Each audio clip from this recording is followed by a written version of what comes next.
তাই যারা দূরে আছেন মাশাআল্লাহ আমার রাসূলের জান্নাতের বাগানের ভেতরে ঢুকে যান।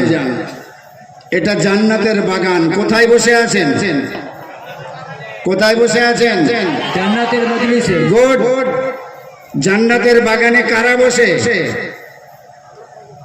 কারা বসে? কথা বলেন। আল্লাহর বান্দারা। হয়নি। আল্লাহর বান্দারা জান্নাতের বাগানে বসে না, দেশক যারা জান্নাতি তারাই বসে। জোরে বলুন সুবহানাল্লাহ। সুবহানাল্লাহ। তো আসতে নেব না, আরো জোরে চাই। সুবহানাল্লাহ। নারে তাকবীর। আল্লাহু আকবার। দরুদ শরীফ। আল্লাহুম্মা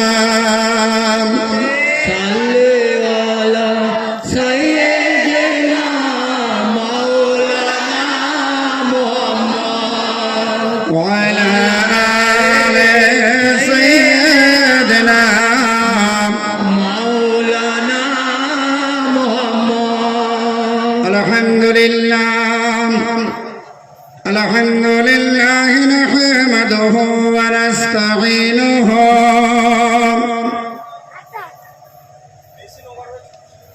ওয়া নাস্তাগফিরুহু ওয়া নু'মিনু বিহি ওয়া নাতাওয়াক্কালু আলাইহি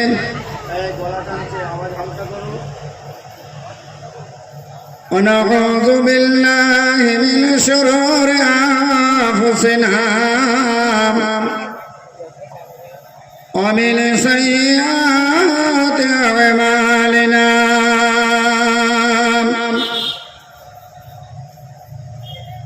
من يهده الله فلا مضل له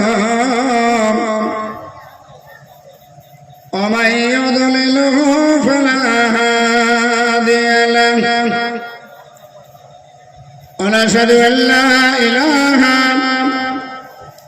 إلا الله وحده لا شريك له ونشهد أن سيدنا وحبيبنا وطبيبنا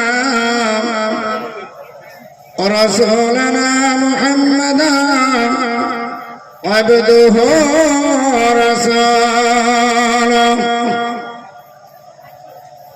وقال الله تعالى أيضا في كلامه المجيد وفي الفرقان الحميد فأعوذ بالله من الشيطان الرجيم بسم الله الرحمن الرحيم لقد كان لكم في رسول الله أسوة حسنة. وقال النبي صلى الله عليه وسلم من لم يرحم صغيرنا ولم يوقر كبيرنا فليس منا. وقال الله تعالى في شأن حبيبه مخبرا وآمرا إن الله وملائكته يصلون على النبي يا أيها الذين آمنوا صلوا عليه وسلموا تسليما. اللهم سيدنا مولانا محمد وعلى آل سيدنا مولانا محمد. मेरे आँखों के पुतले में जलवा है मोहम्मद का, मेरे दिल के नाम नक्शा मोहम्मद का. कोई जन्नत में जाएगा, कोई दोज़ख में पहुंचेगा, मदीने की तरफ दौड़ेगा दीवाना मोहम्मद का। अल्लाहुम्मा सल्ले अला सय्यिदिना मौलाना मुहम्मद व अला आले सय्यिदिना मौलाना मुहम्मद। भाई যেটা বললেন এটা দোয়ায়ে মাসুরা পড়লেন, তাই তো? এখন যেটা বললেন, জি হ্যাঁ, এই মাইক কার কাছে আছে, স্পিকার কার কাছে আছে, একটু হাত তোলা দেখে। তোমার কাছে বাঁ হাত তুলতে হয়। Good good. এ বললো দোয়া মাসুরা পড়েছি আমরা। এখন যেটা বললেন দোয়া মাসুরা পড়লেন তো? আগে শুনুন, আমাকে 10:30টায় তুলেছেন, মানে জলসার একেবারে ভালো টাইম। আজকে আমার নসিবে হয়েছে 10:30টায়। বেশিরভাগ জায়গায় আমাকে ভোর রাতে তোলে, 2টো, 2:30টা, 3টেই, যাদের সারা রাতের জলসা। তো আমি মনে করছি এটা সন্ধ্যা না, সেই জন্য মোর মাইন্ডগুলো ঠিক রাখবেন। আমি একটু ঘুরিয়ে বলে আপনাদেরকে চেক আপ করবো, জলসা শুনছেন না তাবারুকের দিকে আছেন। দোয়া মাসুরা পড়লেন না দুরূদ শরীফ পড়লেন? দুরূদ শরীফ পড়লাম। Good good. আগে বললাম দোয়া মাসুরা পড়লে জি হ্যাঁ। আমি যেটা বলবো সেটাতেই জি হ্যাঁ হবে তো? আমি যদি বলি ওখানে মসজিদ পুকুরে গেলাম ওযু করতে নামাজ পড়ার জন্য, দেখি বাবা তোমাদের মসজিদের পুকুরের উত্তর দিকের পানিটা 1 হাত উঁচু, তোমরা হ্যাঁ বলবে? জি না। মসজিদের পুকুরের পানি উঁচু নিচু হয় নাকি? কোথাও হয় না। সেই জন্য মাইন্ড ঠিক করে ওয়াজ শুনতে হবে। অল্প খানা বাবু আনা, বুঝতে পেরেছেন? অল্প ওয়াজ শুনবেন, কিন্তু কাগজের কথাটা যেন মগজের ভিতরে ঢুকে যায়। অনেক কষ্ট করে এসেছে সাবির ভাইয়ের বদৌলতে। এই সাবির ভাই আমার খুব মহব্বতের মানুষ, আমার এলাকার মানুষ, এখন আপনাদের দেশের বাসিন্দা। যাই হোক, এই সাবির ভাইয়ের অনুরোধে এসেছি, কিন্তু কথাগুলো বলবো যখন কেউ ঘুমাবে, কেউ ট্যাংরা মাছ, কেউ বেলে মাছ ধরবে, এটা হবে না। আমার সঙ্গে কথার উত্তর দিতে হবে। এখানে যারা বসে আছি আমরা সব মুসলমান আছি, হ্যাঁ না বলুন? এই মজলিসের ভেতরে কিছু হিন্দু ভাই আছে কি নেই? হ্যাঁ না বলুন? থাকতে পারে, আছে।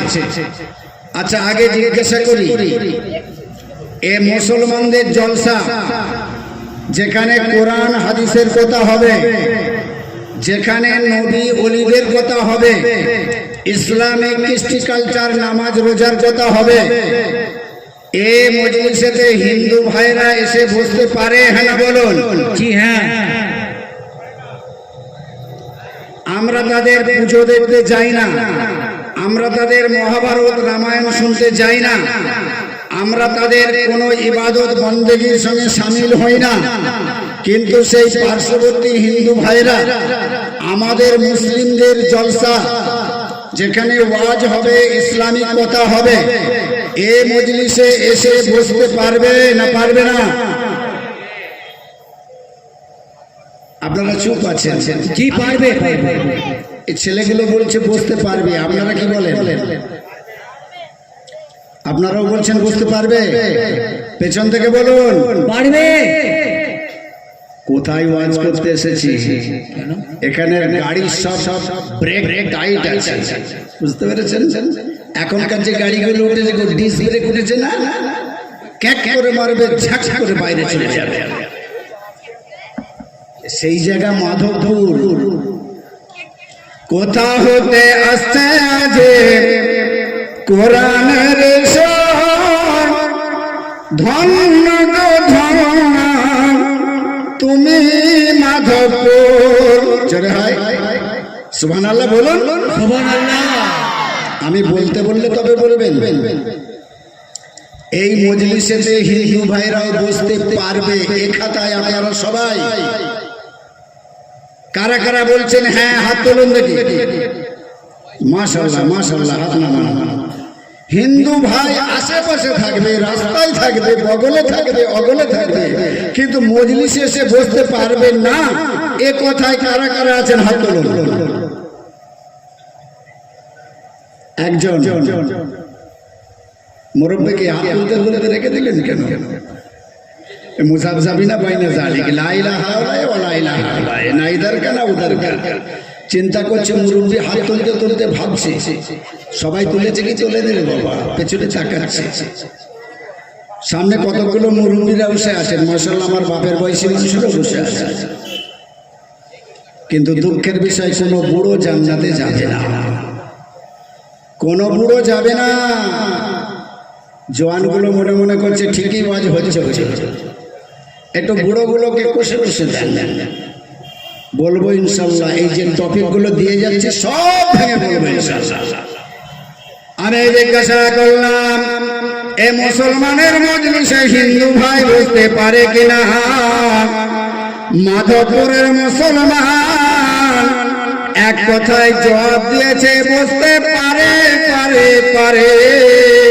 ও মাধবপুরের মুসলমান, 2024 সালের মুসলমান, সায়েন্সের যুগের মুসলমান, মডার্ন যুগের মুসলমান, বিজ্ঞানের যুগের মুসলমান, জ্ঞানী গুণী বাবাজিরা আমার ভালো করে শুনে রাখেন।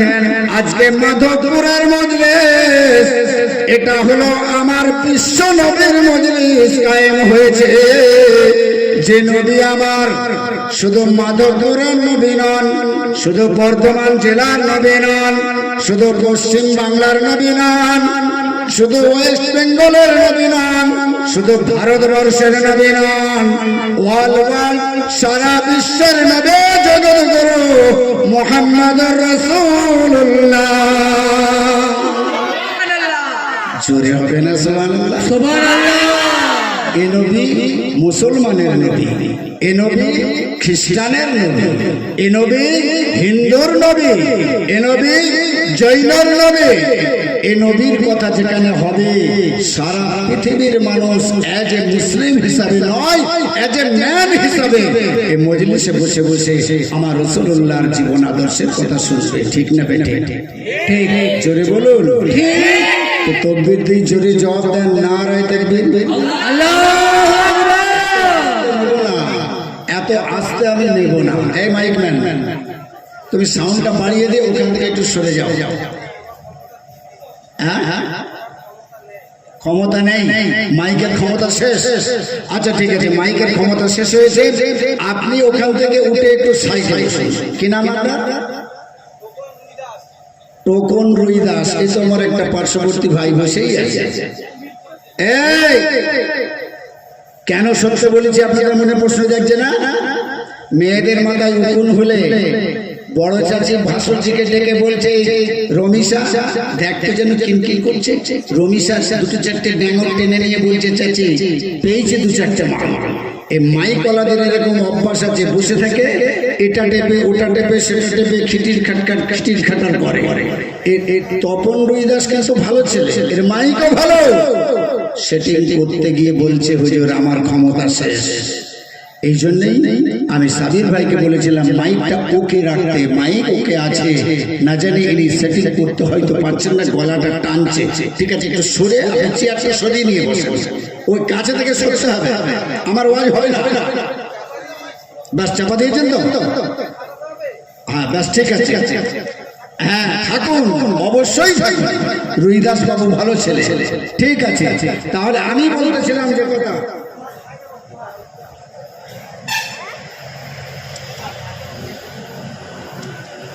এ মজলিসে আমার হিন্দু ভাইরাও এসে বসবে থাকবে, কারণ আমাদের নবী শুধু মুসলমানের নবী নাকি? শুধু আমাদের নবী নাকি? বিশ্ব নবী। তারা জীবন আদর্শের কথা যেমন করে মাধবপুরের মুসলমান শুনবে, তেমন করে আমার রুইদাস ভাইও শুনবে। ঠিক না বেটে? ঠিক সুতরাং ভাইরা আমার, আমি আপনাদেরকে জিজ্ঞাসা করেছিলাম এখানে সবাই মুসলমান বসে আছেন না অন্য আরো কেউ আছেন, এটা প্রশ্ন করেছিলাম। আপনাদের মনে কথা যাচ্ছে হুজুর আমরা তো সব টুপি মাথায় দিয়ে বসে আছি, আপনি দেখতে পাচ্ছেন না আপনার চশমা পাওয়ার কম হয়ে গেছে নাকি? তাহলে শুধু টুপি মাথায় দিয়ে বসে থাকলে এটাকে মুসলমান বলা যাবে, তাই তো নাকি? কথা বলুন, বলা যাবে তো? যদি টুপি মাথায় দিয়ে বসনে বলাকে যদি মুসলমান বলা যায়, ও মাধবপুরের মুসলমান, গান্ধীজির মাথায় টুপি আছে, নেতাজির মাথায় টুপি আছে, জওহরলাল নেহরুর মাথায় টুপি আছে। ও টুপি আর ইসলামিক টুপি তফাৎ আছে, তাই টুপি মাথায় টেনে বলাকে মুসলমান বলা যাবে না, ঠিক না বেটে? হুজুর আমাদের মুখে এত সুন্দর দাড়ি আড়িয়ে দেখতে পাচ্ছেন না, মুরব্বীগুলো কটা বসে রয়েছে, তবু আপনি বলছেন না যে আমরা মুসলমান কি না? এ ভাই মুখে দাড়ি লম্বা চওড়া, তাহলে একে তো মুসলমান বলতে হবে, কি বলতে হবে না?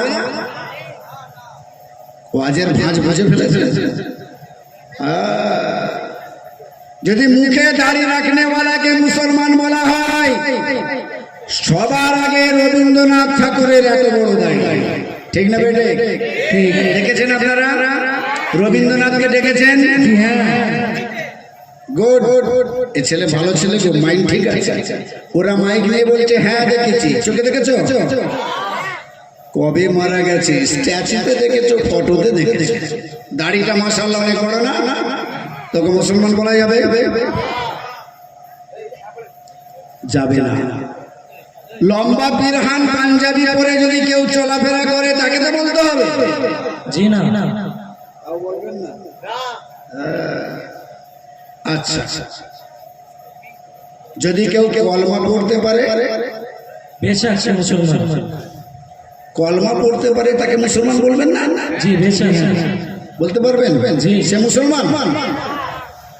আপনাদের পাশাপাশি আমি এসে শুনলাম নাস্তা করার সময় মাধবপুরের হিন্দু মুসলিমের খুব মহব্বত, ভালোবাসা। জমি রুইতে রুইতে গোবিন্দ, বঙ্কিম, সনদ আর এই রুইদাস, এরাও 5টা কলমা পড়ে দেবে, ফটফট করে পড়ে দেবে, তা মুসলমান বলবেন তো? না, বলা যাচ্ছে না, ওয়াজের ঢাঁচা বুঝে দিয়েছে। আচ্ছা, একজন কোরআন শরীফ পড়তে পারে তাকে তো মুসলমান বলবেন? জি না।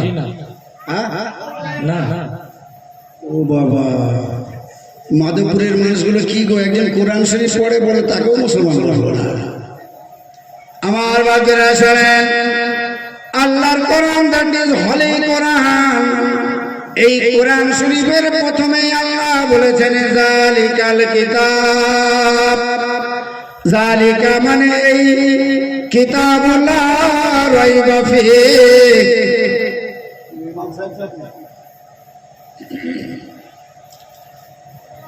পাশে আলেম সাহেব বসে আছেন এলাকা, তাহলে আল্লাহ বলছেন এই কিতাবের মধ্যে কোনো সন্দেহ নাই। এই কিতাবটাকে পড়া তো দূরের কথা, সর্বপ্রথম যিনি কোরআন শরীফের বাংলা ট্রান্সলেট করেছিলেন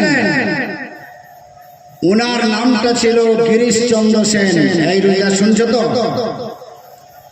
গিরিশচন্দ্র সেন, উনি সর্বপ্রথম কোরআন শরীফের ট্রান্সলেট বাংলায় করেছিলেন।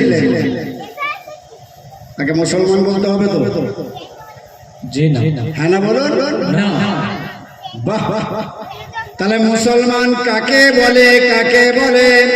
ইল্লাল্লাযীনা আমানু ওয়া আমিলুস সালিহাত ওয়া তাওয়াসাউ বিল হাক্কি ওয়া তাওয়াসাউ বিস সাবর। ও মাধবপুরের মুসলমান, যারা আমার আল্লাহকে বিশ্বাস করেন, ওয়া আমিলুস সালিহাত, ভালো কাজের উপরে জীবনকে পরিচালিত করে, ওয়া তাওয়াসাউ বিল আর হকের রাস্তা রাহে হক কথা বলে, হক পথে চলে, হক খানা খায়, হক রোজগার করে। আল্লাহ বলছেন ওয়াতাওয়াসাউ বিস-সাবর, যিনি সবরের দ্বারাই কাজ নেয় ওই ব্যক্তিটা হলো হকিকতের মুসলমান। এত আস্তে নেবুন, একটু সুবহানাল্লাহ। সবাই সুবহানাল্লাহ বলছেন। কিছু মানুষ বলছে হুজুর আমরা যে পিছনে বসে আছি এখান থেকে সুবহানাল্লাহ বললে আপনি শুনতে পাবেন। এত পেছন থেকে বলে কি করব, বেকার। আমাকে শোনানোর দরকার নেই শোনা ভাই। আপনার কাঁধে আল্লাহর তরফে দুটো বডিগার্ড আছে, আছে কি নেই? ওদের নাম, একজনের নাম মুনকের আর একজনের নাম নেকির, তাই তো? কথা বলে না কেন? আরে কাঁধে যারা আছে একজনের নাম মুনকের নেকির তো নাকি? কে বললেন একজন কেরামান কাতিবিন? হাতটা তুলুন দেখি। ওই ওখান থেকে একটা ছেলে বলছে কেরামান কাতিবিন। কি গো, ঠিক বলছে? জি। আরে কাঁধে মুনকের নেকির থাকে তো? না জি না, মুনকের নেকির কবরে আছে। গুড। এটা আমার অভ্যাস। আমি আপনাদের এখানে প্রথম বছর এসেছি তো, আমার কিছু রোগ ব্যামো আছে, এগুলো ধরতে হবে, বুঝতে হবে। আমি একটু ঘুরিয়ে বলি, সোজা করবেন, মাইন্ড চেক করার জন্য। জি জি। মুনকের নেকির আসবে কবরে। কবরে কেউ গেছে এরকম লোক আছে এখানে বসে? জি জি। কবরে এখনো যাইনি, আমরা যাবো ইনশাল্লাহ। যাবো তো? ইনশাল্লাহ কবরে যাবো। তাহলে ওখানে আসবে মুনকের নেকির, আর এখানে কারা আছে? কিরামান কাতিবিনা ইয়ালামুনা মা তাফআলুন। কোরআনের আয়াত। আল্লাহ বলছেন কাঁধে দুই ফেরেশতা, ও মাধবপুরের মুসলমান, দুই ফেরেশতা বিরাজ করে। ফজর বাদে চলে আসে, আসর বাদে চলে আসে।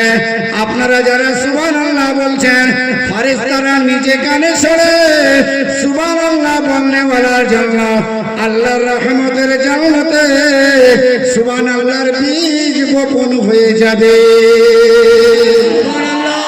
আরো জোরে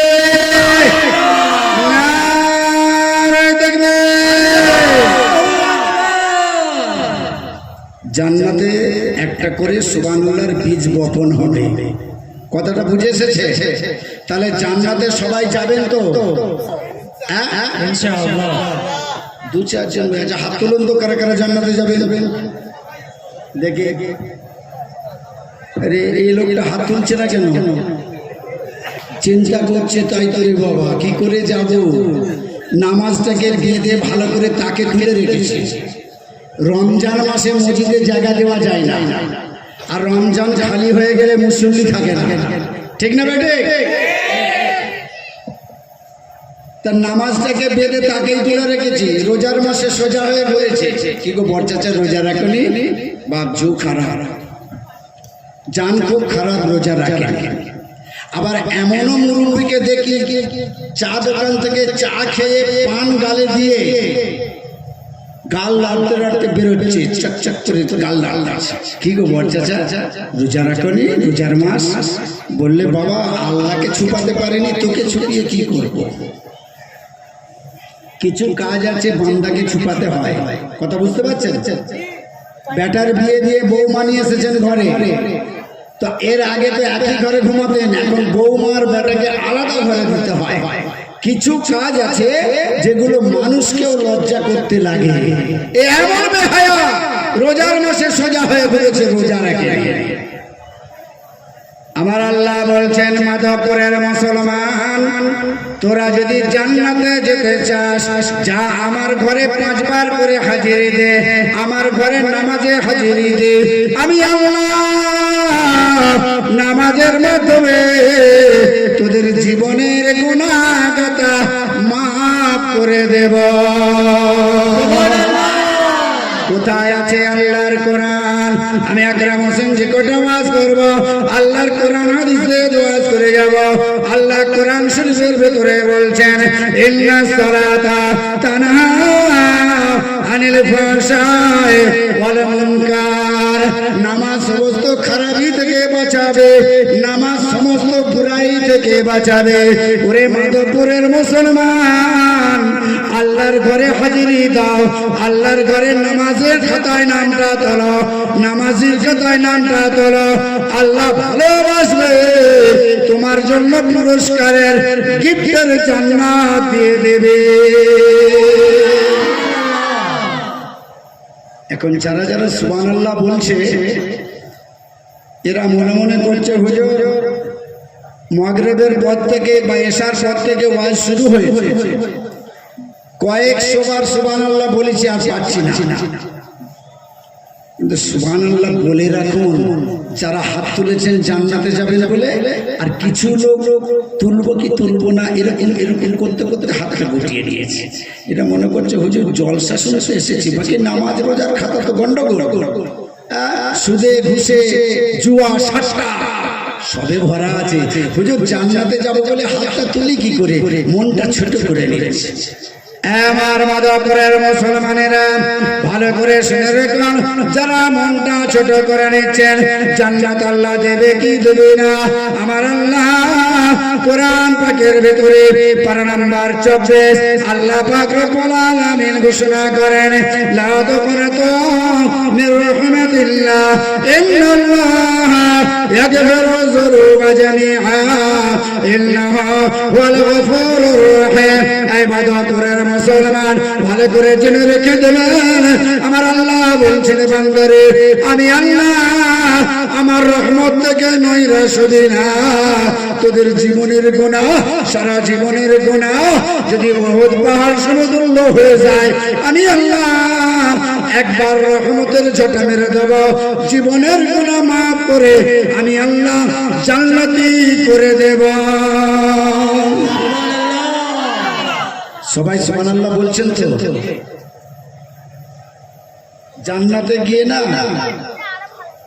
নামাজ রোজা করতে হবে নাকি? জান্নাতে গিয়ে জি না, নামাজ রোজা নেই, সেখানে শুধু একটা কাজ থাকবে, সেটা কি জানেন? সালামের বিনিময় করা। একটা জান্নাতি আর একটা জান্নাতিকে দেখে আসসালামু আলাইকুম ইয়া আব্দুল্লাহ, এইটাই শুধু আমল থাকবে। আমি গত 2023 হজ করে এলাম মক্কা মদিনার থেকে, বুঝতে পেরেছেন? এখানে কেউ হাজী সাহেব আছেন নাকি? মজলিসে কেউ হাজী সাহেব আছেন? নেই। এই এলাকায় কেউ হাজী সাহেব আছেন? আছেন? তিনি আসেননি এখানে, তাই তো? তো হজের সম্পর্কে কথা বলবো ইনশাআল্লাহ পরে।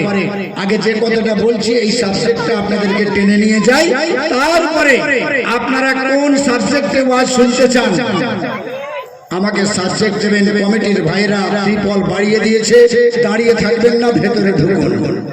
ভাই আপনাদের এলাকায় চাষবাস হয়? কথা একটু বলুন আমার সঙ্গে। জি হয়। আচ্ছা, ধান চাষ হয় তো মনে করুন একটা 2.5 বিঘের বন্ধ আপনি জমি চাষ করেছেন, রুইয়েছেন, মাসখানেক বাদে মনটা চাইলো জমির ধানটা কেমন বসেছে একটু দেখতে যাই। দেখতে গিয়ে দেখলেন 2.5 বিঘের মধ্যে মাঝখানটায় 5 কাঠার মতো টেকো টেকো হয়ে গেছে, মানে জ্বলে গেছে। ওই মজলিসটা, ওই আপনার জমিটা দেখে আপনার মনটা খুশি হবে তো? মন খারাপ হবে না? সোজা যাবেন সারের দোকানে, বিষের দোকানে, বল কি করব, আমার জমি 5 কাঠার মতো জলা জলা ভাব, সার বিষ মারবেন। কয়েকদিন বাদে দেখছেন জমি আগের মতো যেমন সব সবুজে ভরে গেছে, ঠিক না বেটে? আপনারা যে মজলিসটায় বসে আছেন, এই মজলিসটার মাঝখানটায় একবার দেখেন ওখানটায় টেকো কেন? আগে আসুন, ওখানটায় কি চাটাই মেলা নেই নাকি? জায়গা করা আছে তো? আগে আসুন, আগে আসুন ভাই। আচ্ছা, এই রুটে তারকেশ্বর থেকে অটো চলে তো? বাস চলে, অটো চলে, চলে তো? একটা অটো তারকেশ্বরে দাঁড়িয়ে আছে, উদাহরণ দিচ্ছি। 20টা লোক এসেছে, একটা অটোতে 8 থেকে 10 জন চাপতে পারে। 20টা লোক এসেছে, 20টা লোক এসেছে, সবাই চাপাচাপি করে বসার চেষ্টা করছে, 10-12 জন বসে গেল, আর জায়গা নেই। ড্রাইভারের সিটটা তো মানুষ বসবে তো, প্যাসেঞ্জার বসবে তো? বসবে, ড্রাইভারের সিটটা ফাঁকা থাকবে, কারণ উনি গাড়ি চালাবেন, ড্রাইভিং করবেন, তাই না? আপনারা যারা বসে আছেন আপনার সামনে লক্ষ্য করুন, একটা মানুষ বসার মতো জায়গা আছে কিনা? মাশাআল্লাহ, মজলিস ভরপুর হয়ে গেছে। আপনি আপনার সামনে খেয়াল করুন, একটা মানুষ বসার মতো জায়গা থাকলে ওই জায়গাটায় বসবে একজন, সে তার নাম কি? শয়তান। বাহ বাহ, এত দেরি করে বলছো কেন বাবা? ওর নাম শয়তান। জেল খেটে বেরিয়েছে, 1 মাস জেল খেটে বেরিয়েছে। আচ্ছা, আপনাদের এখানে শবে বরাত হয় তো? কুরবানি হয় তো? ঈদ হয়, মহরম হয় তো? মহরমটা কি লাঠি খেলা হয় নাকি? হ্যাঁ, হাই হাসান হাই হুসেন, দমাদম এসব হয় নাকি? এগুলো হয় না তো? আমি নতুন তো বাপ, এই জন্য জিজ্ঞাসা করছি, মনে কষ্ট নেবেন না। তাহলে এত কিছু পার্বণ আপনারা করেন, ইবাদত করেন, 27শে রমজানে জাগরণ করেন, বেজোর রাতে অনুসন্ধান করেন, শবে বরাতে জাগরণ করেন, রজব মাসে শবে মেরাজে ইবাদত করেন তো? আচ্ছা, একটা ইবাদত যেটার জন্য গোটা গ্রাম পাগল অবস্থা, লাইটিং করে, গেট করে, দামাদাম করে, মাইকলাকে ডাকে, রইদাস বড় বড় ডেক নিয়ে আসবে, ওটা কোন সময় বলুন তো? একটু বলুন। গুড। ছেলেগুলো ভাবছে বলি কি করে, আমরা তো জাহাদিদা মানুষ, অল ওভার ওয়েস্ট বেঙ্গল ঘুরছি, আসাম, ত্রিপুরা, সারা পশ্চিমবাংলার কোনায় কোনায় আল্লাহ ঘোরাচ্ছেন। দেখছি চাঁদ রাত আসার আগে বড় করে গেট হয়েছিল এ পাড়ায়, হয়েছিল গেট হয়েছিল বড় করে, মোড়েতে সুন্দর করে গেট, এটা শুনে বহু নকশা, বহু খরচা, আর ডেক বাজিয়ে ছেলেরা সব নাচানাচি করেছে তো, ওটা হয়নি, খালি গেটটা হয়েছে, গেটও হয়নি। মাশাআল্লাহ মাশাআল্লাহ, খুব ভালো জায়গা, বাহ, খুব ভালো জায়গা, ভালো গ্রাম। কিন্তু এটা ভালো তো নিয়ে সারা দুনিয়া চলবে না। কেন গেট হয়? জেল খাটা মানুষটা, কার কথা বলতে বুঝতে পারছেন? 1 মাস জেল খেটে বেরিয়েছে, ওই শয়তানটা ঢোকার সময় বলে, কিরে আমি তো চলে যাচ্ছি জেলখানায়, রমজানের চাঁদ উঠলেই আমার হাত কড়ি দিয়ে নিয়ে চলে যাবে, 70,000 ফেরেশতা জিনজির দিয়ে বেঁধে চুবিয়ে রাখবে, তোরা ঠিক থাকবি তো? ভক্তদের বললে হুজুর চিন্তা কিছু নেই, আমরা সব ঠিক আছে। শয়তান যেই জেলখানায় ঢুকলো, সব মাথায় টুপি দিয়ে রোজা রেখে মসজিদে ঢুকলো,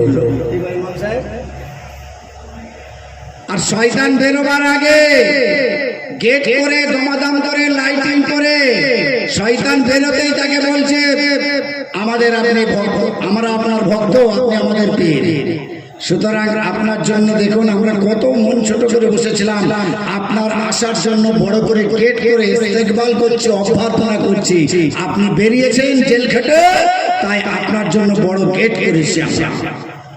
দামাদাম করে ডেট চলছে, আর ছেলেরা নাচছে, রাস্তা দিয়ে যাই তো, চাঁদ রাতে কয়েকটা জলসা ছিল, ঈদের দিনেও জলসা ছিল। কোথায় পেলে এটা? এই মুসলমানের বেটা, কোন হাদিসে পেয়েছ? গেট করতে হবে, দমাদম করতে হবে, এটা একমাত্র শয়তানের ভক্তরাই করে। সাবধান, খুব খুশি হলাম আপনাদের মাধবপুরে এগুলো হয় না। এবারে জিজ্ঞাসা করব, কি বলছেন? পিছনে মানুষ আসছেন, এলাকার মানুষদেরকে অনুরোধ করব আপনারা একটু আগের দিকে চলে আসেন। আমি এত রকম উদাহরণ দিচ্ছি, অটোর ড্রাইভারের জায়গা আপনারা ভরবেন, জায়গা রাখবেন না, তাহলে ড্রাইভার শয়তান বসবে, একটু বাদে বলবে চলো আজ অনেক শোনা হয়েছে ঘরে থেকে। বাহ, কি সুন্দর মানুষ আপনারা, একটু আগে আগে আসি।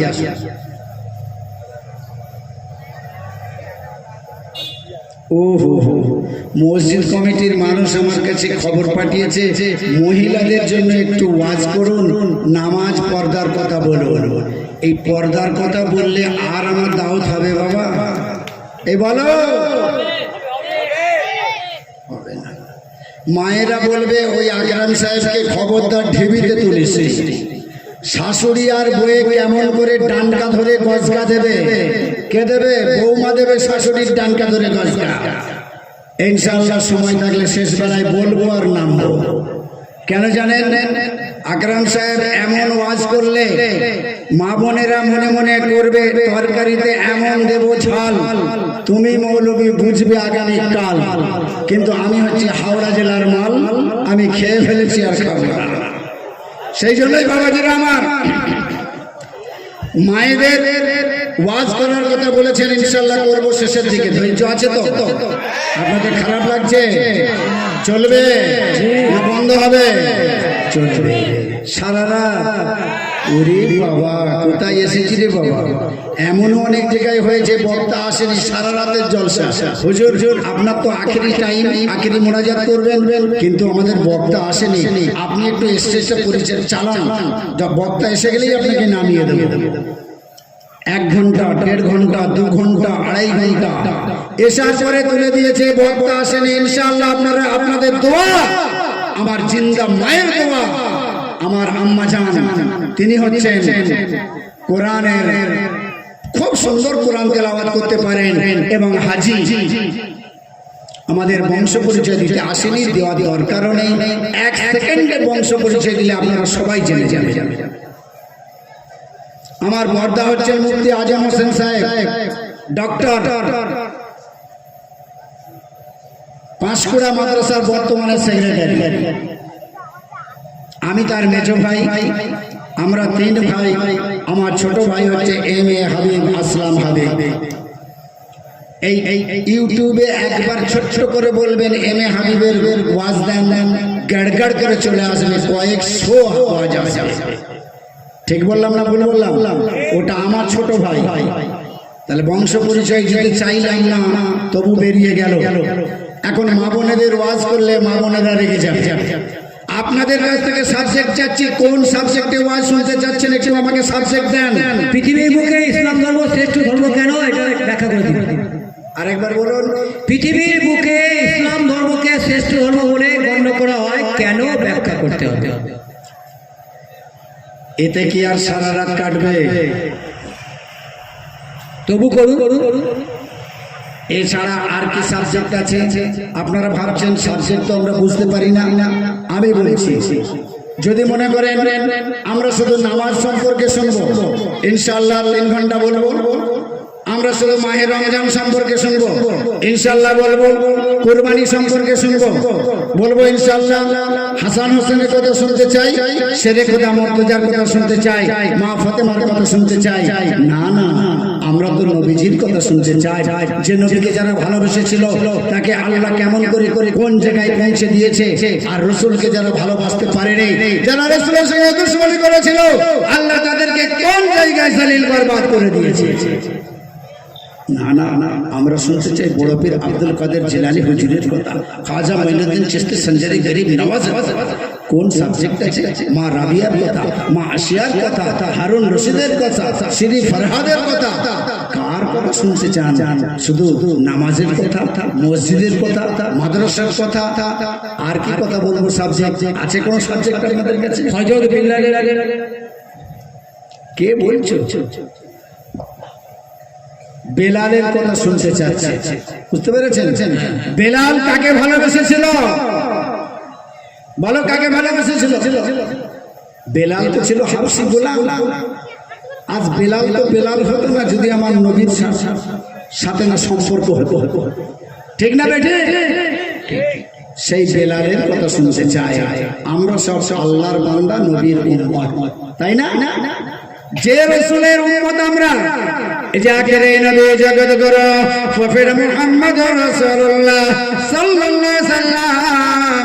আমার হিন্দু ভাইরা যারা বসে আছেন, হিন্দু ভাইরা, পার্শ্ববর্তী ভাইরা, এদের সঙ্গে আমাদের দুশ্মনী নাই, এদের সঙ্গে দ্বন্দ্ব নাই, এদের সঙ্গে মহাব্বত আছে আছে আছে। আপনারা সবাই জানেন হিন্দু আমার ভাই, এদের সঙ্গে দ্বন্দ্ব নাই। 12টার সময় আপনার স্ত্রীর পেটে পেন উঠেছে, জগদীশ ডাক্তারের কাছে যেতে হবে। তখন কি জগদীশ ডাক্তার, আপনি ভাববেন যে হিন্দু ডাক্তারের কাছে যাব না? যাই আমরা, জি হ্যাঁ, কি গো? জি হ্যাঁ। আর ডাক্তারও এটা ভাবলো না ওটা মুসলমান, ওর কাছে ওর পেশেন্টকে আমি দেখবো না। সে রাত্রি 12টা-1টার সময় 3তলা 4তলা বিল্ডিং থেকে নেমে পেশেন্টকে দেখে ট্রিটমেন্ট করার চেষ্টা করে। সুতরাং এরা আমাদের ভাই, এদের সঙ্গে আমাদের কোনো দ্বন্দ্ব নাই।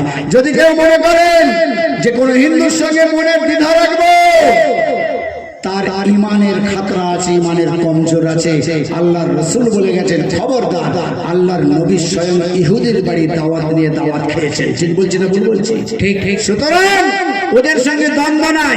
অনেকে ভাবে মুসলিম সন্ত্রাস, অনেকে মনে করে করো, ওর জ্ঞান নেই তাই ওটা ভেবেছে আমি মুসলমান।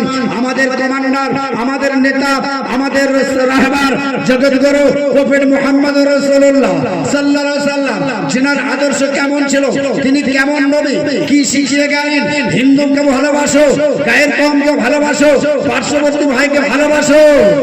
আগে ছিল মুসলমানের আচরণ দেখে হিন্দুরা কলমা পড়ে মুসলমান হয়েছে। আজকে দুঃখ লাগে মাইকের আওয়াজ দূরে যাচ্ছে মুসলমানের আচরণ দেখে মনে হয় ইসলাম থেকে বেরিয়ে অন্য কোথাও চলে যায়। আজকে মসজিদ আমরা করেছি, মসজিদ খালি করে দিয়েছি। আজকে বাজারে লোক ভরে দিয়েছি। দুটো জায়গায় মুসলমানের ভিড়, একটা হলো বাজারে, দ্বিতীয়টা হলো মাজারে। কেন? কিসের জন্য? মসজিদ খালি করলেন, আল্লাহর ঘর মসজিদ খালি করলেন, আল্লাহকে খোঁজার জন্য কত কত জায়গায় দৌড়চ্ছে। আমার আল্লাহ বলছেন, খবরদার ওরে আমার বান্দারা, আমি আল্লাহ তোদের ঘাড়ে যে রগটা আছে শাহেরা, ওই মোটা রগটার কাছাকাছি আমি আল্লাহ পাক আরো কাছে আছে। যদি বলুন সুবহানাল্লাহ, সুবহানাল্লাহ, সুবহানাল্লাহটা বলে রাখুন, একদিন কাজে আসবে। জান্নাতে মাশাআল্লাহ আপনারা সবাই যাবেন। মনে করছেন হুজুর আপনার কাছে জান্নাতের টিকিট গোটা কত আছে নাকি? হ্যাঁ, আমি টিকিট নিয়ে আসতে পারিনি, তবে আমার রসুলের কথা নিয়ে এসেছি।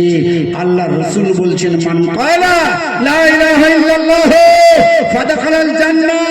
মাধবপুরের মুসলমান, 2024 সালের মুসলমান, 20 শতাব্দীর মুসলমান, ভালো করে শুনে রেখেন, আমার নবী পাক রাসূলুল্লাহ সত্য বলে না মিথ্যা বলে? সত্য বলে। রাসূল বলেন, যারা দিল থেকে মন থেকে কলেমাটা পড়ে নিয়েছে, ওর উপরে জীবনকে পরিচালিত করেছে, আমার রাসূল বলছে বেশক ওরা জান্নাতি হয়ে যাবে। সেই জান্নাতি উম্মতেরা এখানে বসে আছে। ওই বাঁধে যারা আছেন একটু চলে আসুন না ভাই। আমি যদি খালি মজলিস সাজাবো, মাশাআল্লাহ মজলিসটা কত সুন্দর হয়েছে। এটা জান্নাতের বাগান। কোথায় বসে আছেন আপনারা? এই কোথায় বসে আছেন? জান্নাতের বাগান।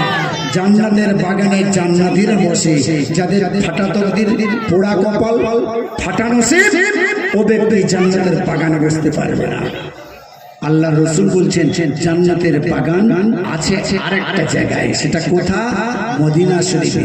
কেউ হাজি বান্দা এখানে তো নেই, হাজি থাকলে আমার বোঝানোর সুবিধা হতো। আমি এই বছরই হজ করে এলাম। আমার রসুল যে জায়গায় শুয়ে আছেন, দমদম থেকে এয়ারপোর্ট থেকে প্লেনটা ছেড়ে দিল,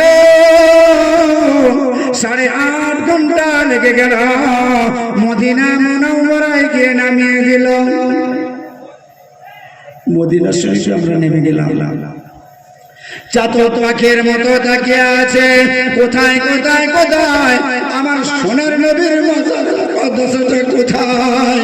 ওরে মাধবপুরের মুসলমান, আমার নবী আপনার নবী মদিনা শরীফে শুয়ে শুয়ে কাঁদছেন, হাবলে উম্মতে উম্মতে উম্মতে। আমার রাসূল উম্মতের জন্য বাজারে মাদ্রাসায় শুয়ে কেঁদে চোখের পানিতে মাটিগুলো কাদো হয়ে যাচ্ছে। কপাল ফাটা মুসলমান, সে নবীর উম্মত হয়ে আজকে ঘরে বসে থাকে, চায়ের দোকানে বসে, জান্নাতের বাগানে বসে না।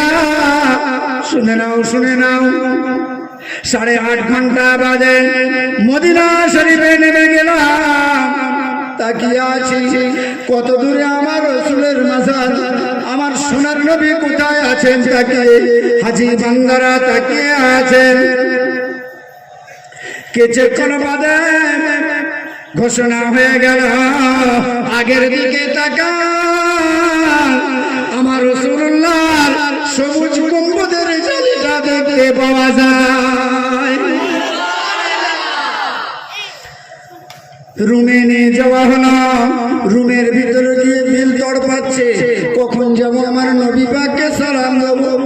আমার রাসূলুল্লাহকে মদিনা মুনাওয়ারায় গিয়ে সারা পশ্চিম বাংলার মানুষ যারা যারা সামনাসামনি বলেছে, ফোনে বলেছে, ইউটিউবে বলেছে, এখানে ওখান থেকে খবর পাঠিয়েছে, হুজুর আপনি জানাজে আপনার হজে যাচ্ছেন, হুজুর আমার নবী পাকের মাজারে সালামটা দেবেন। তাদের তরফ থেকে সালাম পৌঁছানোর জন্য আমি গুনাহগার আকরাম হোসেন কাঁদতে কাঁদতে কাঁদতে কাঁদতে আমার সোনার নবীর মাজারের দিকে গেলাম। সবুজ জঙ্গল চালি দেখতে পাওয়া যায়, ওইখানটায় গিয়ে আসসালামু আলাইকা ইয়া রাসূলুল্লাহ,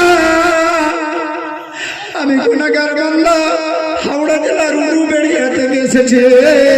হে আল্লাহর নবী, ও আব্দুল্লাহর বেটা আমিনার দুলাল, জগৎগুরু প্রফেট মুহাম্মদুর রাসূলুল্লাহ সাল্লাল্লাহু আলাইহি সাল্লাম, আপনি এই গুনাহগারের সালামটা সারা পশ্চিম বাংলার মানুষের তরফ থেকে আমি আকরাম হোসেন সালাম পাঠিয়ে দিলাম।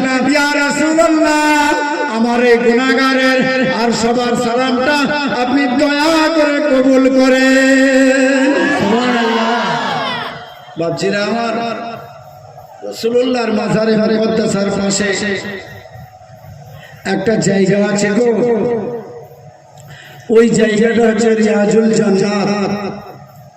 একজন হাজী সাহেব বান্দা থাকলে আমার বোঝাতে সুবিধা হতো, কারণ উনি গেছেন, দেখে এসেছেন, ওমরা করেছেন, এমন বান্দা কেউ নেই আছেন? হাতটা তুলুন না দেখি। একজন, দুজন, আর আছে তো ওমরাকারী বান্দা রয়েছে তিনজন। পয়সা থাকলে জীবনের পয়সা কেউ নিয়ে যেতে পারবেন না, একবার আমার রাসূলুল্লাহর মাজারে মুকদ্দাসায় যাবেন। টাকা থাকলে হজ করুন, এখন বর্তমানে 5 লাখ টাকা খরচা হবে হজ করতে গেলে। ওমরা হলে 1 লাখ টাকা হলেই হয়ে যাবে, ওমরাতেও সব হবে, বাকি হজের 5টা দিনের যে রুকুন আরকান সেটা হবে। 360 দিন ওমরা হয়, বাকি 5টা দিন হজ হয়। ইয়ারলি 5 ইয়ার্স, সারা বছরে 5 দিন হজ হয়। তো সেই যারা উমরায় গেছেন, আমার রাসূলুল্লাহর মাজারের পাশে একটা জায়গা যেটা রিয়াজুল জান্নাত, ঠিক বলছি না ভুল বলছি? ঠিক বলছি তো? ওই রিয়াজুল জান্নাতের ভিতরে আল্লাহর নবী বলেন, মান যারানি ফি কবরি বাদাল মামাতে ফাকাদ যারানি ফিল হায়াতে ওয়া মাহিয়া ফিল জান্নাহ। ওরে মাধবপুরের মুসলমান, আমার নবী, আপনার নবী, জগৎগুরু প্রফেট মুহাম্মদুর রাসূলুল্লাহ সোনার কালি দিয়ে সোনার জবানে কি বলে গেলেন? মান যারানি ফি কবরে, মান মানে যে, যারানি ব্যক্তিটা আমার মাজার মুকদ্দাস জিয়ারত করে, আমি রাসূলুল্লাহ মদিনা শরীফে আরাম করে আমার মদিনা শরীফে যে ব্যক্তিটা আসে, মান যারানি ফি কবরে, আমার কবরের কাছে আসে, আমার মাজারের কাছে আসে, বাদাল মামাতে, ইন্তেকালের পরে, ফাকাদ যারানি ফিল হায়াতে, ওই ব্যক্তিটা যেন আমি রাসূলুল্লাহ আমাকে জীবদ্দশায় দেখেছে।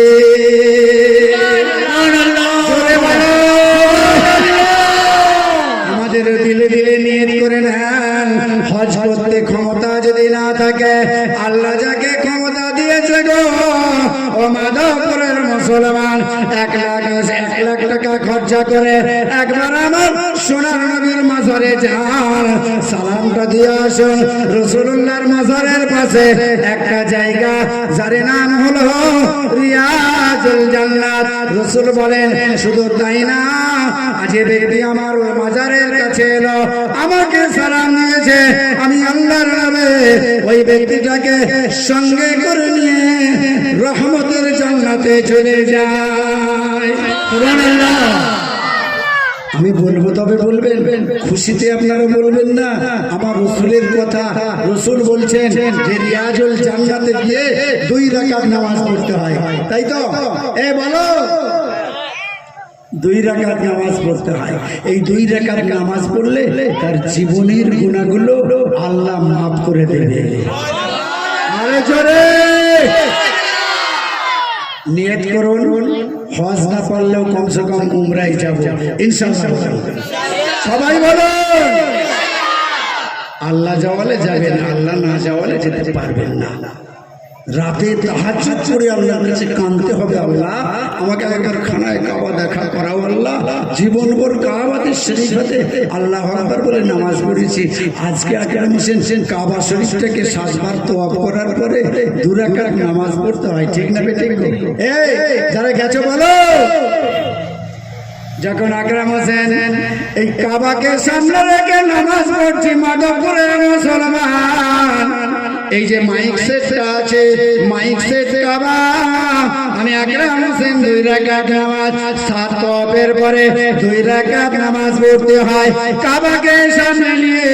যখন নামাজ পড়ছি দিলটা যেন আর নাই, আমাকে আল্লাহ তোমার ঘরেতে মেহমান করে এনেছো, আমার মতো গুনাহগার বান্দা এখানে নামাজ পড়ছি, আল্লাহ ওরে আমার আল্লাহ তুমি বড় দয়া করে কাবায় এনেছো, আল্লাহ জীবনের গুনাহ মাফ করে দাও।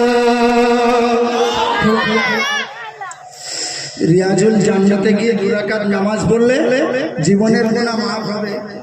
তো রিয়াজুল জান্নাতে যাওয়ার ইচ্ছা সবার হচ্ছে কি হয় না? কথা বলো, রিয়াজুল জান্নাতে যাওয়ার ইচ্ছা হচ্ছে কি হয় না? হচ্ছে তো? আরে ইনশাআল্লাহ বলুন না, ইনশাআল্লাহ। হ্যাঁ, ময়দানে mahshare কিয়ামতের দিনে কিছু মানুষকে আল্লাহ হাজি হাজি করে ডাকবে, এই হাজি অমর। আল্লাহ আমি তো হজ করিনি, আল্লাহ মক্কা মদিনায় যাইনি গো, আল্লাহ আমাকে হাজি বলে কেন ডাকা হচ্ছে? আমার আল্লাহ বলবেন, ওরে মাধবপুরের মুসলমান, তুই হজ করতে যেতে পারিস না ঠিক কথাই, কিন্তু তোর নিয়ত ছিল হজে যাওয়ার, নিয়ত ছিল উমরা করার, নিয়ত ছিল, তার আগে তোর ডাক পড়ে গেল, তোর রিটার্ন টিকিট শেষ হয়ে গেল, আমি আল্লাহ তোর ডেকে নিয়েছে আজকে কিয়ামতের ময়দানে, আমি তোরে হাজি লকব দিয়ে দিলাম। এই সুবহানাল্লাহটা আমি বলতে বলবো না, আপনারা নিজেরাই বলবেন। ভালো কথায় সুবহানাল্লাহ বলবেন, আর বুড়া কথায় নাউজুবিল্লাহ বলবেন। বাপজিরা আমার, সেই জন্যই আমি আগেই বলেছি কোন বুড়োরা জান্নাতে যাবে না, বুড়োদের কোনো পারমিশন হবে না। বুড়িরা মনে করছে তাহলে আমরাই যাই, আগে আসতে বলবো, আগে আর কোথায় আসবে? তো সামনে আর টিপল নেই বাবা, পেছনের লোকগুলোকে। ও আচ্ছা আচ্ছা ভাই, সামনে যাদের ফাঁকা আছে একটু সহযোগিতা করুন, একটু আগিয়ে আসুন। পেছনের মানুষগুলো দাঁড়িয়ে আছে, মাশাআল্লাহ অনেক মানুষ আসছেন, তারা বসার জায়গা পাবে না, আপনি একটু সহযোগিতা করুন, একটু আগিয়ে আসেন, যার সামনে জায়গা আছে একটু আগিয়ে আসেন। হ্যাঁ, কি কথা বলছিলাম ভাই? বুড়োরা জান্নাতে যাবে না, আর বুড়িরাও যাবে না, বুড়িরাও যাবে না। এই মা বোনেদের এদিকে ক্যালবেল করছে কেন? আওয়াজ আসছে কেন? আওয়াজ আসছে, তার মানে ওদের ওয়াজটা হচ্ছে না। যাবো ইনশাল্লাহ, ওদের ওয়াজটা করবো ইনশাল্লাহ, একটু বাদেই ধরবো। তবে বলেছি আমি শাশুড়ি বইয়ের ওয়াজ করবো বটে, কেমন করে ডানা ধরে ঘষকা দেবে সেটাও বলে যাবো। কি গো, শাশুড়িকে দেখে বৌমা ঘুমটা টেনে দিচ্ছে, মানে 144 শাশুড়ির সাথে। মাশাআল্লাহ এখানকার বৌমায়েরা ভালো, আর শাশুড়িরাও ভালো। সেই জন্যই বুড়ো বুড়ি জান্নাতে যাবে না, একটু খুলে বলি। আর নামাজ যারা পড়ছো, মনে করছো যারা নামাজ পড়ছেন নামাজের বদলায় জান্নাতে চলে যাবে তো? এই নামাজিরা এই মুরব্বি কি বলে নামাজ পড়েও মাল পাওয়া যাবে না বলছে। খুব জ্ঞানী মানুষ গো, বুঝতে পেরেছে হুজুর কত দূর থেকে টেনে নিয়ে যেতে চাইছে। বুড়া বুড়ি জান্নাতে যাবে না, আগে বলে দে। আমার রাসূলুল্লাহ রাস্তা দিয়ে হেঁটে হেঁটে যান, এমন সময় একটা মুরব্বি বুড়ি মেয়ে ছেলে আল্লাহর নবী রাসূলুল্লাহর সামনে এসে গেলেন। ইয়া রাসূলুল্লাহ, ইয়া হাবিবাল্লাহ, হুজুর আমি বড় বয়স্ক মেয়ে ছেলে, আমি গুনাহগার, রহমতের নবীকে দেখে আমার মনে তামান্না হয়েছে, আল্লাহর নবী আপনি একটু, আমি বুড়ি মা, আমার জন্য একটু মাগফিরাতের দোয়া করে যান। রসুল একটু মুচকি হাসলেন, হেসে বলছেন, বুড়িমা তোমার জন্য কি মাগফিরাতের দোয়া করব? কোনো বুড়ো আর বুড়ি জান্নাতে যাবে না। আমার রসুল মিথ্যা কথা বলতেন? সাদিক নবী, সত্যবাদী নবী, মিথ্যা তো বলেন না। এখন কি বলে ফেললেন? এই বাচ্চারা, কি হচ্ছে? মাধবপুরের ছেলেরা ভালো তো, তোমরা খারাপের পরিচয় দিও না। এখানকার ছেলেরা ভালো। কেন জানেন? এদের বাপটা ভালো, মাটা ভালো, দাদু ভালো, দাদি ভালো। আসলে এই বাচ্চাদের ওয়াজ হচ্ছে না, তাই এরা চিল্লাচ্ছে, আর মা বোনেদের ওয়াজ হচ্ছে না, তাই মা বোনেরা চিল্লাচ্ছে। এখন কোন দিকটাই আমি যাই? ইনশাল্লাহ বাচ্চাদেরও একটা ওয়াজ করবো, ইনশাল্লাহ ধৈর্য থাকলে বলবো। এখন রসুল বলছেন, এই বুড়িমা, কোন বুড়ো বুড়ি জান্নাতে যাবে না। বুড়িমা কাঁদে, ইয়া রাসূলুল্লাহ, হাবিবাল্লাহ, আপনি সাদিক নবী, সত্যবাদী নবী, আপনি জীবনে কোনোদিন মিথ্যা কথা বলেন না। হে আল্লাহর নবী, আপনি বললেন বুড়ো বুড়ি জান্নাতে যাবে না। ইয়া রাসূলুল্লাহ, আমি বুড়িমা, আমার কি হবে? আমার কি হবে? কাঁদছে। নবী বলেছেন বুড়ো বুড়ি জান্নাতে যাবে না। আমার রসুল বলছেন, হ্যাঁ রে বুড়িমা, জান্নাতে সত্যিই কোনো বুড়ো আর বুড়ি যাবে না। বলে কেমন? আপনার বয়সটা 80 পার হয়ে 90 পার হয়ে 100 ছুঁই হয়ে গেল, মরণ হয়ে গেল, লাঠি ধরা, কোমর ভাঙা, কুজা বুড়া, কুজা পড়ে মরেছে। কিন্তু মরণের পরে আপনার আমল ভালো ছিল, মরণের আগের জিন্দেগির আমল ভালো ছিল। ওই আমলের কারণে আমার আল্লাহ আপনাকে জান্নাতে নসিব করেছে, জান্নাতের সার্টিফিকেট দেবে। কিন্তু জেনে রেখে দেবেন, রসুল বলছেন, বুড়িমা, যে পুরুষটা জান্নাতে যাবে ওই পুরুষটার বয়স হবে only 25 ইয়ার্স, 25 বছরের নওজোয়ান হয়ে হাসতে হাসতে, নাচতে নাচতে আল্লাহর রহমতের জান্নাতে চলে যাবে। এত আস্তে সুবহানাল্লাহ! কি গো, সবাই সুবহানাল্লাহ বললেন না? আল্লাহ রসুল বলছেন জান্নাতে যাওয়ার কথা, জওয়ানরা জান্নাতে যাবে। এই জওয়ানগুলো খুব খুশি হয়ে গেছে। ঠিক বলেছেন হুজুর, আমরাই তো আগে ঢুকবো, আমরাই তো আগে জান্নাতে ঢুকবো। হ্যাঁ জি। আর রসুল বলছেন যে মেয়েটাকে আল্লাহ জান্নাতি করবে, ওই মেয়েটা যদি 80, 85, 90 ছুঁই কোমর ভাঙা, কুজা বুড়ি যদি মারা যায়, আল্লাহ রসুল বলছেন যখন জান্নাতে যাবে ওর বয়স থাকবে অনলি 16 ইয়ার্স, 16 বছরের যুবতী হয়ে হাসতে হাসতে, নাচতে নাচতে রহমতের জান্নাতে চলে যাবে। জোরে হয় হয়। কথা বোঝাতে পেরেছি? বোঝাতে পেরেছি? তাহলে আপনি বুড়ো হলে কি হবে? জান্নাতে যাওয়ার সময় সব জওয়ান হয়ে যাবে। এখন যদি ইয়ং ছেলেগুলোকে বলি, বাবা তোরা নামাজ পড়িস? বাবা, আমি কে নামাজ আর কে নামাজ পড়ে না এ কথা আমি জিজ্ঞাসা করবো না।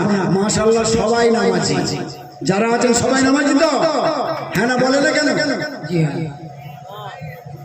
সবাই না? ইমাম সাহেব বলছে সবাই নামাজি নয়। আমি আকরাম হোসেন বলছি আপনারা সবাই নামাজি। দলিল দেবো, ইনশাআল্লাহ যুক্তি দেবো। নামাজ 4 কিসিমের, ফরজ, ওয়াজিব, সুন্নত, নফল। ঠিক বলেছি? আর নামাজি 4 কিসিমের, 5 নামাজি, 8 নামাজি, খাট নামাজি, 360 নামাজি। বুঝতে পেরেছেন? 5 কারা? এই যাদের কোমর সোজা হচ্ছে না, বুড়ো বুড়ো। ইমাম সাহেব কেরাতগুলো ছোট করে পড়ো, আর রুকুতে যে অতক্ষণ সুবহানাল্লাহিল আযীম বলনি, আমাদের মাঝে মরে ব্যথা তো। এই বুড়ো যখন জওয়ান ছিল, কত রেলের ওয়াগন নষ্ট করেছে, কত চুরি ডাকাতি, 60টার প্যাড কেটেছে, জুয়া 60টার মাস্টার। আপনাদের কথা বলছি না। এখন বুড়ো হয়ে গেছে, ডাকাতের দলের লিডার ছিল, ডাকাতরা বলছে আজ তুমি যেও না, তাড়া করলে ধরা পড়লে মারের চোটে নাম বেরিয়ে পড়বে। সুতরাং ডাকাতের দলেরাও নেয় না, সাতটার দলেরা নেয় না, কেউ নিচ্ছে না। বাড়িতে বসে আছে, বাড়ির বুড়ি বলছে তুমি ঘরে বসে বসে গিজ গিজ করো কেন বলো তো, একটু যাও না বাইরের দিকে। বাইরে গিয়ে রুইদাসের চা দোকানে 2 কাপ চা খেয়ে মুরব্বী বসে আছে। রুইদাস দাঁড়িয়ে বলছে চাচা আর 1 কাপ চা খাবে? বলে না রে বাবা, শরীর খারাপ, আর খাবো না। তো বসে কেন, কি করবো বাবা, টাইম পাস করছি। না চাচা, তুমি দোকানে বসে থাকলে ইয়ং ছেলেরা ঢুকবে না, চাচা তুমি একটু বাড়ি যাও। কেউ নিচ্ছে না মুরব্বীকে। তাহলে জুয়ালা নিচ্ছে না, সাতটাওয়ালা নিচ্ছে না, ডাকাতের দল নিচ্ছে না, বাড়ির বুড়িও নিচ্ছে না, চা দোকানদারও নিচ্ছে না, হাটে বাজারে কেউ নিচ্ছে না। বুড়ো বয়সে কি করবে, যাই তবে মসজিদে। বুঝতে পেরেছেন? এই মসজিদের জোয়ান বয়সে নামাজ শেখে নেই। জিজ্ঞাসা করছি চাচা তুমি তো নামাজ পড়ো, দোয়া সানাটা একবার বলো। বললে তুমি বল আগে। তা আমি বলি সুবহানাকা আল্লাহুম্মা বিহামদিকা ওয়া তাবারাকা ইসমুকা ওয়া তাআলা জাদ্দুকা ওয়া লা ইলাহা গায়রুকা। চাচা এবার তুমি বলো। বলছে বাবা অত বড় দোয়া সানা আমি তো আমার দাদির কাছ থেকে শুনেছিলাম, তাআলাকা আল্লাহুম্মা তবেরে কাসমুকা তালায় তালায় জোর লাগা। দোয়া সানাটা জানে না, সে মাশাআল্লাহ নামাজ পড়ে। কিছু লোক আছে নামাজ পড়ে, বেটা বউ নামাজি বলবে, পাড়ার লোকেরা শুভ্রাতে দাওয়াত করে মুসলিম বলে খাওয়াবে, লোকেরা আমাকে ভালো বলবে, পাড়ার লোক নামাজি বলবে, এই জন্য নামাজ পড়ে। আমি বলেছি নামাজ পড়ছো ও নামাজি, জাহান্নামের গাড়টা তোমার জন্য রেডি আছে, জোরে বলো। দেখলেন নামাজি জাহান্নামে যাচ্ছে, ওরা বললে সুবহানাল্লাহ। কি ওয়াজ শুনছে দেখছেন? আমি যদি বলি এই ইয়ং ছেলে তোদের বউ মরে যাক, সুবহানাল্লাহ বলবে? এই বলবে? হ্যাঁ, কিছু ছেলে বলবে। কেন জানেন? এ বউটা মরে গেলে নতুন একটা বউ আসবে, নগদে 3 লাখ, এই জন্য বলবে। সব জায়গায় সুবহানাল্লাহ চলে না।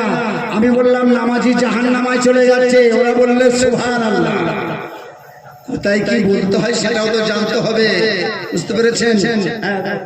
একটু দরুদ শরীফের নজর আল্লাহুম্মা সাল্লি আলা সাইয়্যিদিনা মাওলানা মুহাম্মদ ওয়া আলা আলি সাইয়্যিদিনা মাওলানা মুহাম্মদ। अपने आँखों से देखा नहीं है मगर उनके तस्वीरों सीने में मौजूद है, जिनकी आँखों से देखा नहीं है मगर उनके तस्वीर सीने में मौजूद है, जिनकी खुशबू से मगर सारे जहां खुशबू मदीने में मौजूद है।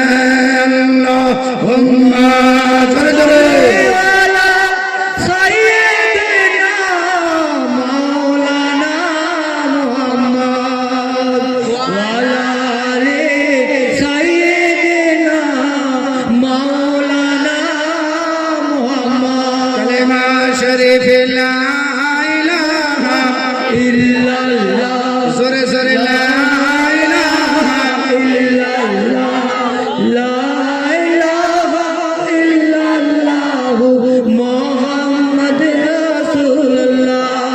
दीनों मिला ईमानों मिला, पढ़ने के लिए कुरान मिला, जो कुछ देने का था वो सब कुछ दिलवा दिया मेरे कमली वाले ने। बोलो ला इलाहा इल्लल्लाह, ला इलाहा इल्लल्लाह, ला इलाहा इल्लल्लाह मुहम्मद রাসূলুল্লাহ। বলছিল ওই রসুলের মাজারের পাশে একটা জায়গা রিয়াজুল জান্নাত, ওই রিয়াজুল জান্নাতে ঢুকে 2 রাকাত নামাজ পড়লে জীবনের গুনাহ মাফ হয়। হাজরে আসওয়াদে ঠোঁট ঠেকিয়ে চুমা দিলে জীবনের গুনাহ মাফ হয়ে যায়।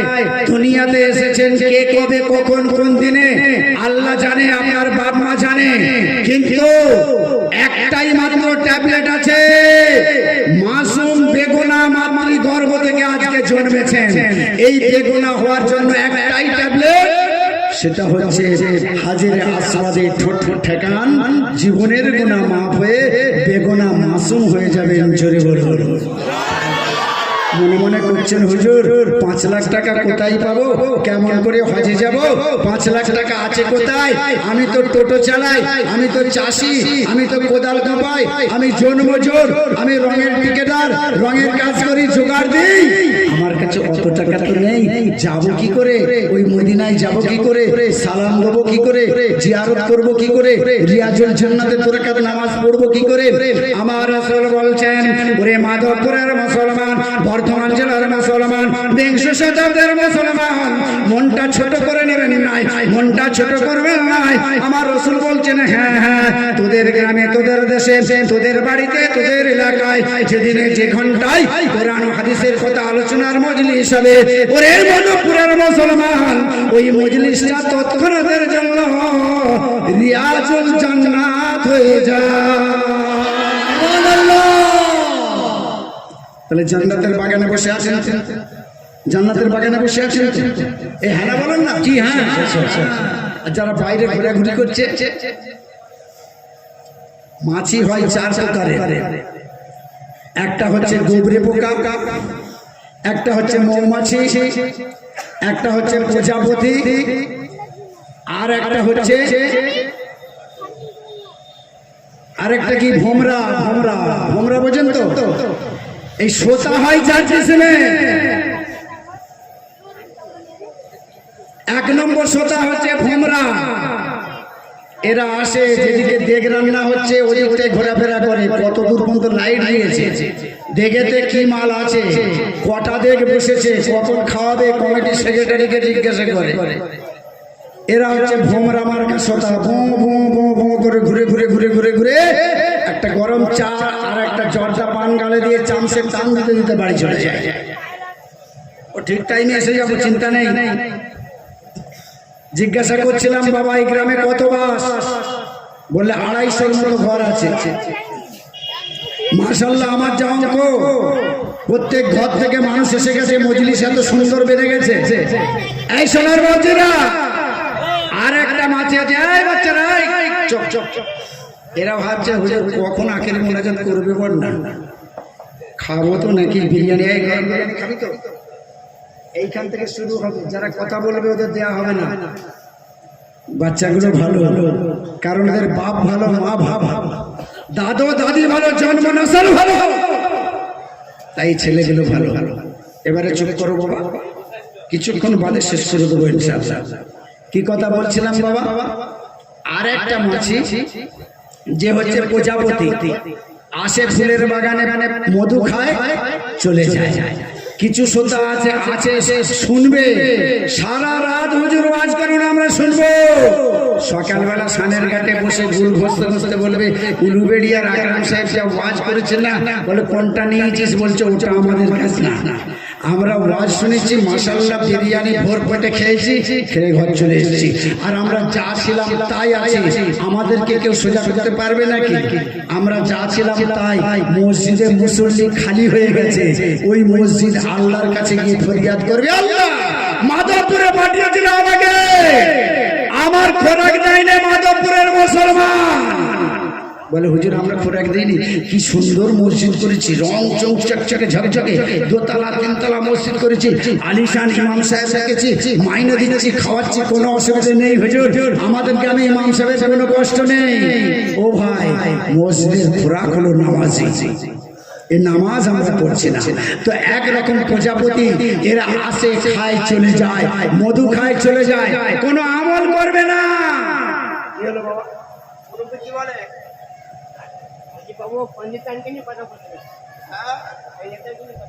পঞ্চতানের কথা শুনবেন, আর একটা রাত বুকিং করতে হবে, বুঝতে পেরেছেন?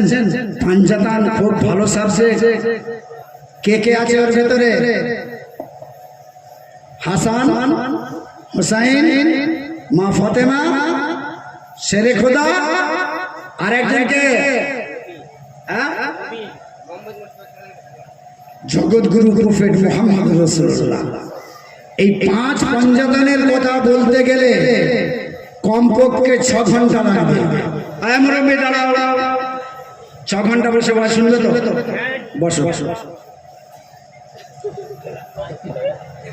সোনার বাপজিরা, কিছু শ্রোতা আছে প্রজাপতি মার্কা খায় ঘরে চলে যায়, হুজুর আপনি এই সাবজেক্টে ওয়াজ করুন, কিন্তু আমরা যা ছিলাম তাই আছি, নামাজ পড়বো না।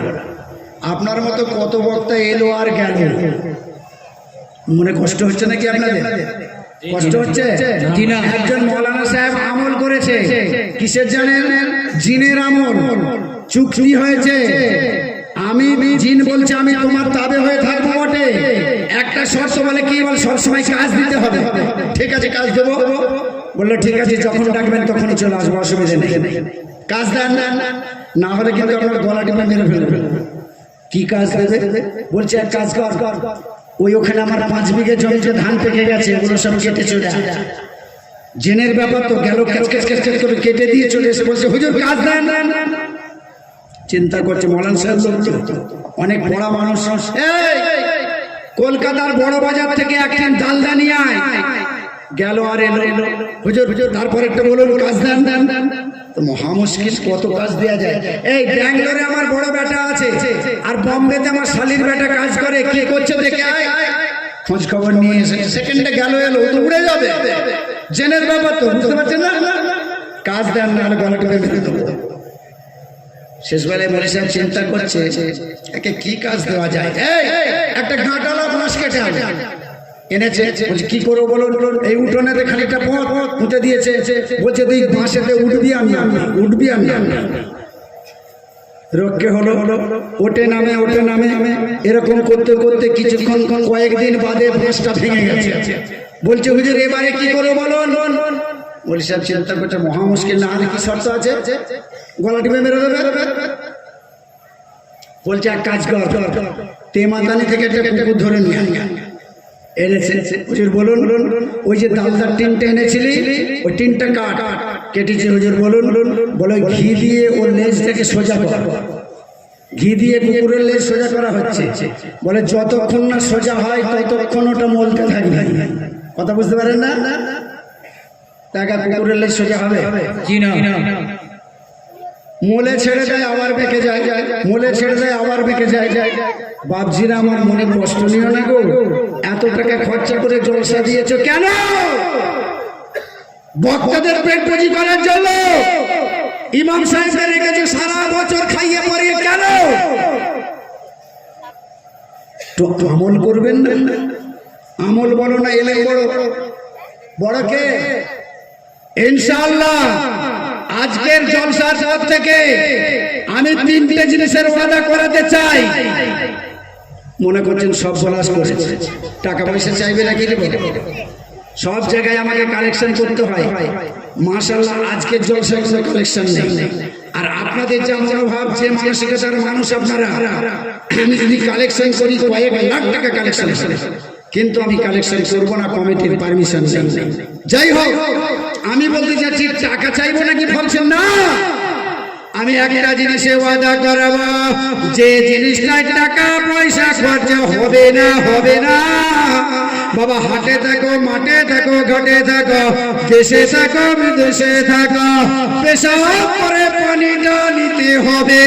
আমি এই ওয়াদাটা করাতে চাই, আপনারা যদি পেশাব করে পানি নেন তাহলে আপনারা মুমিন মুসলমানের খাতায় শরীর পাক পবিত্র থাকবে, সবাই আমলটা করা যাবে। জি হ্যাঁ, ইনশাআল্লাহ বলুন, ইনশাআল্লাহ বলুন ইনশাআল্লাহ। ইনশাআল্লাহ করে যাবে। মেয়ে কুকুরটা যখন কোমর ঝুঁকিয়ে পেশাব করে তখন জানবেন সাবালক হয়েছে। আর বেটা ছেলে কুকুরটা যখন একটা ঠ্যাং তুলে পেশাব করে, তার মানে কুকুরটা বলতে চাচ্ছে আমি সাবালক, আমার জ্ঞান হয়েছে, আমার পেশাবটা নাপাক, আমাকে ঠ্যাংটা তুলে পেশাব করতে হবে, আমার পেশাব যেন আমার গায়ে না লাগে। 20 শতাব্দীর মুসলমান, 22 যুগের মুসলমান, মডার্ন যুগের মুসলমান, জ্ঞানী বলে আমার রাসূলের উম্মত চেনটা টেনে দিয়ে ফের করে ছেড়ে দিল। প্যান্টটা খুললে 2.5 কেজি হিসাবের গন্ধ বেরোবে। হাটে মাঠে ঘাটে কোথায় তোমার মরণ হবে তুমি জানো? বলো। কলকাতায় যাচ্ছ, তোমার জিন্দা লাশ যাচ্ছে, বডি লাশ হয়ে ফিরতে পারে, ঠিক না? আমি এখানে ওয়াজ করছি, ফিরে যাওয়ার সময় আমার 4 চাকা গাড়িটা বাড়ি পর্যন্ত যাবে না, ঠিক আছে কি না? তাহলে ভাইরা আমার, এই তো জিন্দগি আমাদের। শরীরটাকে পাক রাখেন, পেশাব করে পানি নেবেন, পেশাব করে ঢিলা নেবেন, পেশাব করে কোনো পেশাব সংশোধিত হবে, শুষে নেবে এমন কোন পদার্থ দিয়ে পেশাবটাকে পরিষ্কার করে নেবেন। এটা একটা আমল আপনাদের বললাম, করা যাবে তো?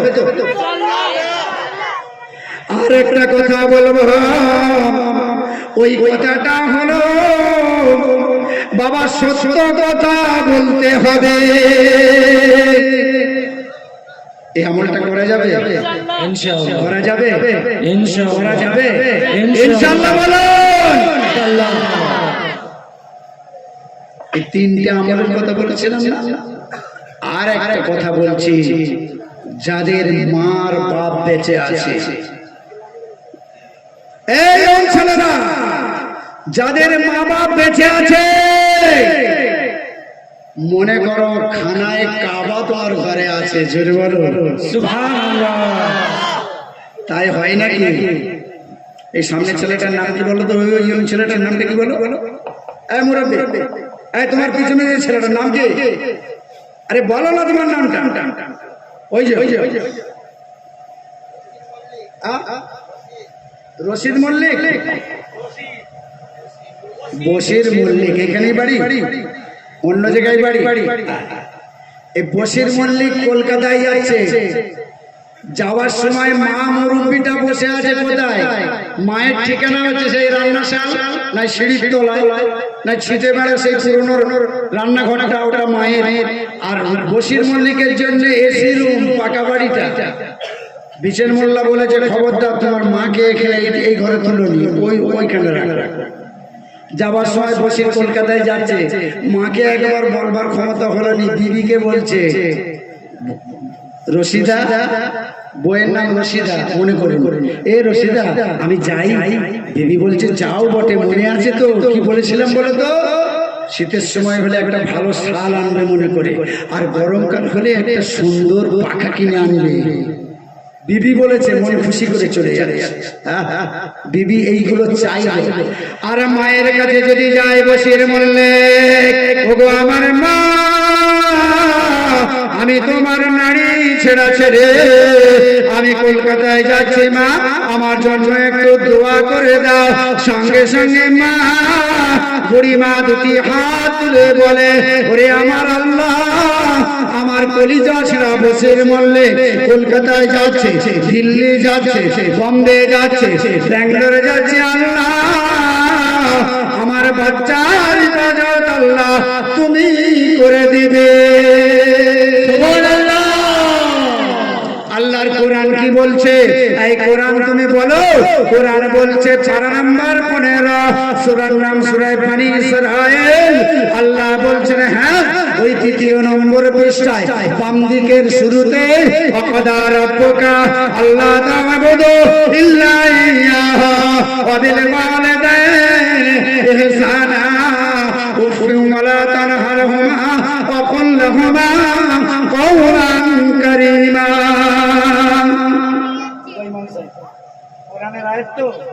পাশে ইমাম সাহেব বসে আছে, আমি কোরআনের হাফেজ বান্দা। কোরআন শরীফে আল্লাহ কি বললেন? আল্লাহ ছাড়া কারোর ইবাদত বন্দেগী করবে না। ওয়া বিল ওয়ালিদাইনি ইহসানা, মার বাপের জন্য মুখ ঝেড়ে দিতে বলেছে, বলে না? কি বলেছে?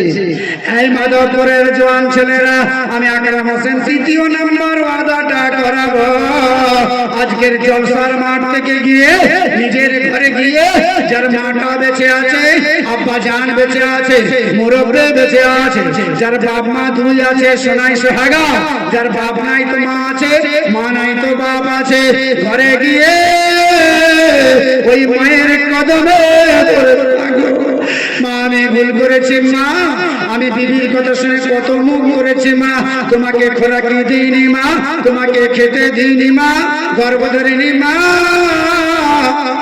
আমাকে তুমি মাফ করে দাও। ওয়াদাটা করা যাবে? এই যাবে ইনশাআল্লাহ ইয়ং ছেলেরা মনে মনে করছে হুজুর আমি যদি মায়ের সাথে কথা বলি তো বিবি রেখে যায়, কোন দিক যায় হুজুর? মায়ের সঙ্গে কথা বললে বউ রেখে যায়। মা সেই ঝুপড়ি ঘর থেকে রাত 10:30 11টা বাজায় শনিবার আমার বসির মল্লিক ঘরে আসবে, জেগে আছে, ঝুলঝুল করছে আছে, ঘুম ধরবে বলে পান ছেঁচায়, পান ছেঁচেছে আর জেগে আছে। বসির মল্লিক এলো বটে, আর তার বিবি সে কি করেছে? ঘরের ভিতরে খেল দিয়ে শুয়ে পড়েছে। ও যখন আসবে ডাকবে ডাকবে, মা একটু পায়ের আওয়াজ পেয়ে বেরিয়েছে। নম্বর জেলে শুয়েছিল তো, ঘরে একটা লাইটও দেয়নি, নম্বরটা জেলে বেরোতে গিয়ে নিভে গেছে। আন্দাজে বুঝেছে আমার বসির ঘরে এসেছে, বেরিয়ে এসে বসিরের গায়ে মাথায় হাত বুলোচ্ছে। বাবা বসির, তোর চোখ মুখ বসা কেন বাবা? তুই খাসনি ভালো করে? তোর শরীর খারাপ হয়েছিল বাবা? আরে জ্বর হয়েছিল, এই পায়খানা হয়েছিল নাকি? চোখ মুখ বসা কেন? মা জিজ্ঞাসা করছে, মুখে দাঁড়িয়ে হাত বুলোচ্ছে। আর এদিকে ঘরের ভেতর থেকে তুমি শুনতে পেয়েছে এই ওয়াজ করলে আর ভাবিরা আমাকে আগামীতে আনবে? বলে খবরদার ঘুরিতে তুলেছে। ভাবিরা ঘরের ভেতর থেকে বুঝতে পেরেছে যে আমার কর্তা এসে গেছে। সাটান করে গেটটা খুলে বেরিয়ে দেখছে মায়ের সাথে কথা বলতেছে। এমন সময় ওই রশিদা মানে বসির মল্লিকের বউ রশিদা বেগম তার পায়ের নখ থেকে মাথা চুলের ডগা পর্যন্ত চলে যাচ্ছে। আগে এসে আমার সাথে জিজ্ঞাসা করে যেমন তেমন, তুমি মায়ের সাথে কথা বলতেছো? তো এমএ পাস বিএ পাস মেয়েকে তো বউ করেছিল, শিক্ষিত মেয়ে। বললো ঠিক আছে, যতই কথা বলো। আস্তে করে এসে কাঁধ থেকে ব্যাগটা খুলে নিয়ে ভেতরে ঢুকে গেছে। তার মানে মালবড়িটা যেন মাকে না দিয়ে দেয়, বুঝতে পেরেছেন? ঘরে ঢুকে গেছে। ঘরে ঢুকে গিয়ে বিবি বইয়ের চেন টেনে, ব্যাগের চেন টেনে ব্যাগের গায়ে হাত বুলোচ্ছে, আর এখানে মা ছেলের মুখে দাঁড়িয়ে হাত বুলোচ্ছে। যাই হোক, কিছুক্ষণ বাদে ঘরে ঢুকলো, ঢুকে দেখছে রশিদার মুখ একেবারে বাংলার 5 তাল হয়ে আছে। কি হয়েছে বিবি? তোমার কি হয়েছে? কিচ্ছু নাই, খাও তুমি, খেয়ে নাও। এক বালিশে মাথা দিয়ে ঘুমাতে গিয়ে মুখটা বাংলার 5 হয়ে আছে, কথা বলতে চাচ্ছে না। যাই হোক, লাস্টে গিয়ে চিমটি দিয়ে বলছে, তুমি জানো 1 সপ্তাহ পর তোমার মা কি চালান চালিয়েছে? তুমি এসে আমার কাছ থেকে খবর নিলে না, আগে মায়ের সাথে কথা বলছো। যাই হোক, সারা রাত ব্যাটারি চার্জ হয়ে গেল। সকাল হয়েছে, মা ওখান থেকে বেরিয়ে এসে রোদ ধারে দাঁড়িয়ে আছে। আমার বেটা বসির মল্লিক বেরোবে, আমি একবার দিনের বেলা ভালো করে আমার কলজের টুকরো ছেলেটাকে দেখবো। গেটের সামনে দাঁড়িয়ে আছে বসির মল্লিক। বেরিয়ে কলগেট ঘষতে ঘষতে বেরিয়েই মাকে বলছে, তুমি যা জাতের বেটি না, আমার জানা আছে, যাও যাও যাও যাও। কিসে হলো? সারা রাতে বেচেন মোল্লার ব্যাটারি চার্জ হয়ে গেল। সকালবেলা বসির মল্লিকের মেজাজ পুরো 144 হয়ে গেল। সোনার বাপজিরা আমার, বিবিকে বিবির জায়গায় রাখো, আর মাকে মায়ের জায়গায় রাখো।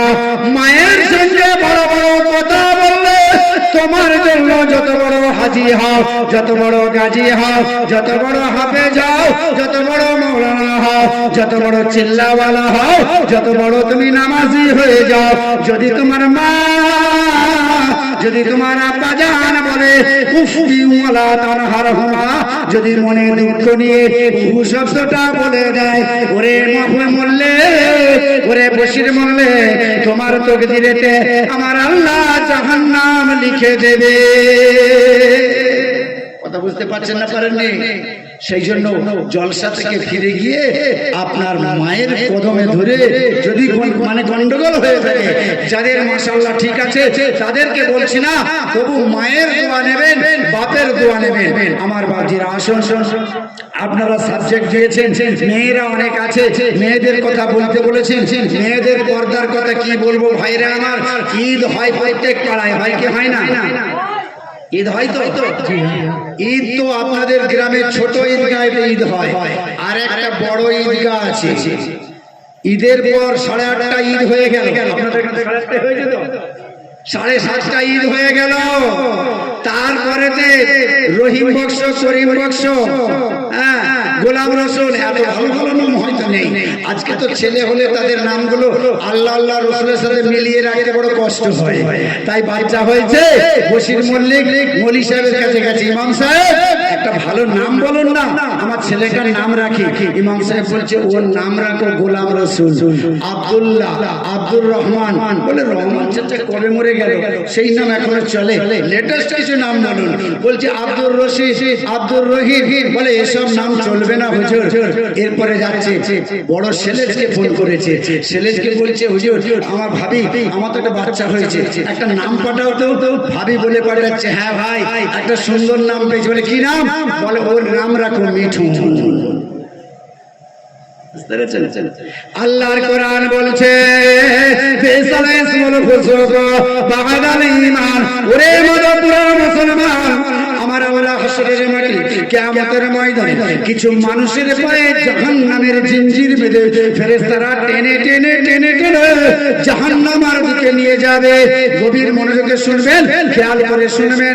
এমন সময় আমার আল্লাহ কাদের গনি বলবেন, ও ফেরেশতারা ওই জাহান্নামী বান্দাগুলোর যাদের পায়ে জিঞ্জির বেঁধে টেনে নিয়ে যাওয়া হচ্ছে ওদের নামের তালিকাটা শোনাও। সঙ্গে সঙ্গে বলবে ফেরেশতারা আল্লাহ একজনের নাম আব্দুর রহমান, একজনের নাম আব্দুর রহিম, একজনের নাম আব্দুল সত্তার, আব্দুল জব্বার। আল্লাহ বলবেন আমার নাম মানে বান্দা, জব্বার আমার নাম, আব্দুল মানে বান্দা, রহমান আমার নাম, আব্দুল মানে বান্দা, গফফার আমার নাম। আমার নামটা জাহান্নামে যাবে না, আমি আল্লাহ মাফ করে দিলাম, ওদেরকে জান্নাতি করে দে। সুবহানাল্লাহ, জোরে বলো সুবহানাল্লাহ। নারায়ে তাকবীর। আমাদের আজকের যুগের হয়েছে ছেলেটা কলেজে পড়ে, এর নাম এর বাপ রেখেছে আব্দুল সত্তার। কলেজের বন্ধুদের বলছে ওই নাম ধরে ডাকিসনি, আমাকে ডাকবি কি নাম, আমাকে ডাকবি বাপি বলে, আমাকে ডাকবি বাবলু বলে, আমাকে ডাকবি কালো বলে। পচা নাম ভালো লাগে, গুয়ে গোবরা নাম ভালো লাগে। বেটা ছেলে হলে বাপি, রুমি, ঝুমে, বাবলু এইসব নাম রেখেছে। একজন তো তার ছেলের নাম রেখেছে মরা। বলি চাচি চাচি মরা কেন রেখেছো, বলে বাপরে অনেক ছেলে হয়ে হয়ে মরে যায়, ওই জন্য মরা রেখেছি। আল্লাহ ভয় পেয়েছে মনে হয় আর মারে না, কিন্তু এইতে মরা রাখতার মরে, বুঝতে পারছেন? নাউজুবিল্লাহ, আল্লাহ ভয় পায় সোনার বাতিরা আমার, সেই জন্য নামটা ভালো রাখতে হবে। আর মেয়ে ছেলে হলে ওর নাম রাখছে ববি, ডলি, টলি, কোদাল, রিক্সা, বালতি। ভালো নাম খুঁজে পেলে না এইসব নাম রাখছো। যাই হোক ভাইরা আমার, আমি যে কথা বলছিলাম আমার রাসূলুল্লাহর শানে কয়েকটা কথা বলবো।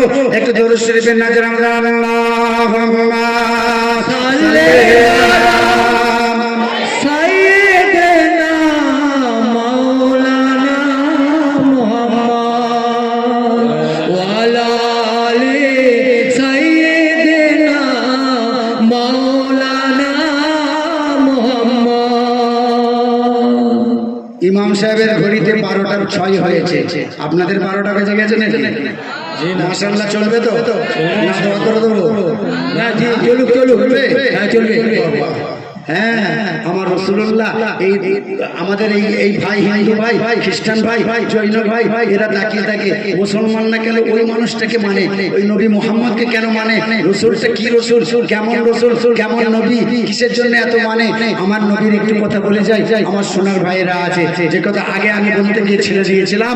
ভাই যারা মুসলমানদেরকে সন্ত্রাস বলে, আমি তাদেরকে একটা কথা বলতে চাই, হিন্দু আমার ভাই, তোমার সঙ্গে দ্বন্দ্ব নাই, তুমি যে আমার কলিজার ভাই, একটু বোঝো, একটু বোঝো।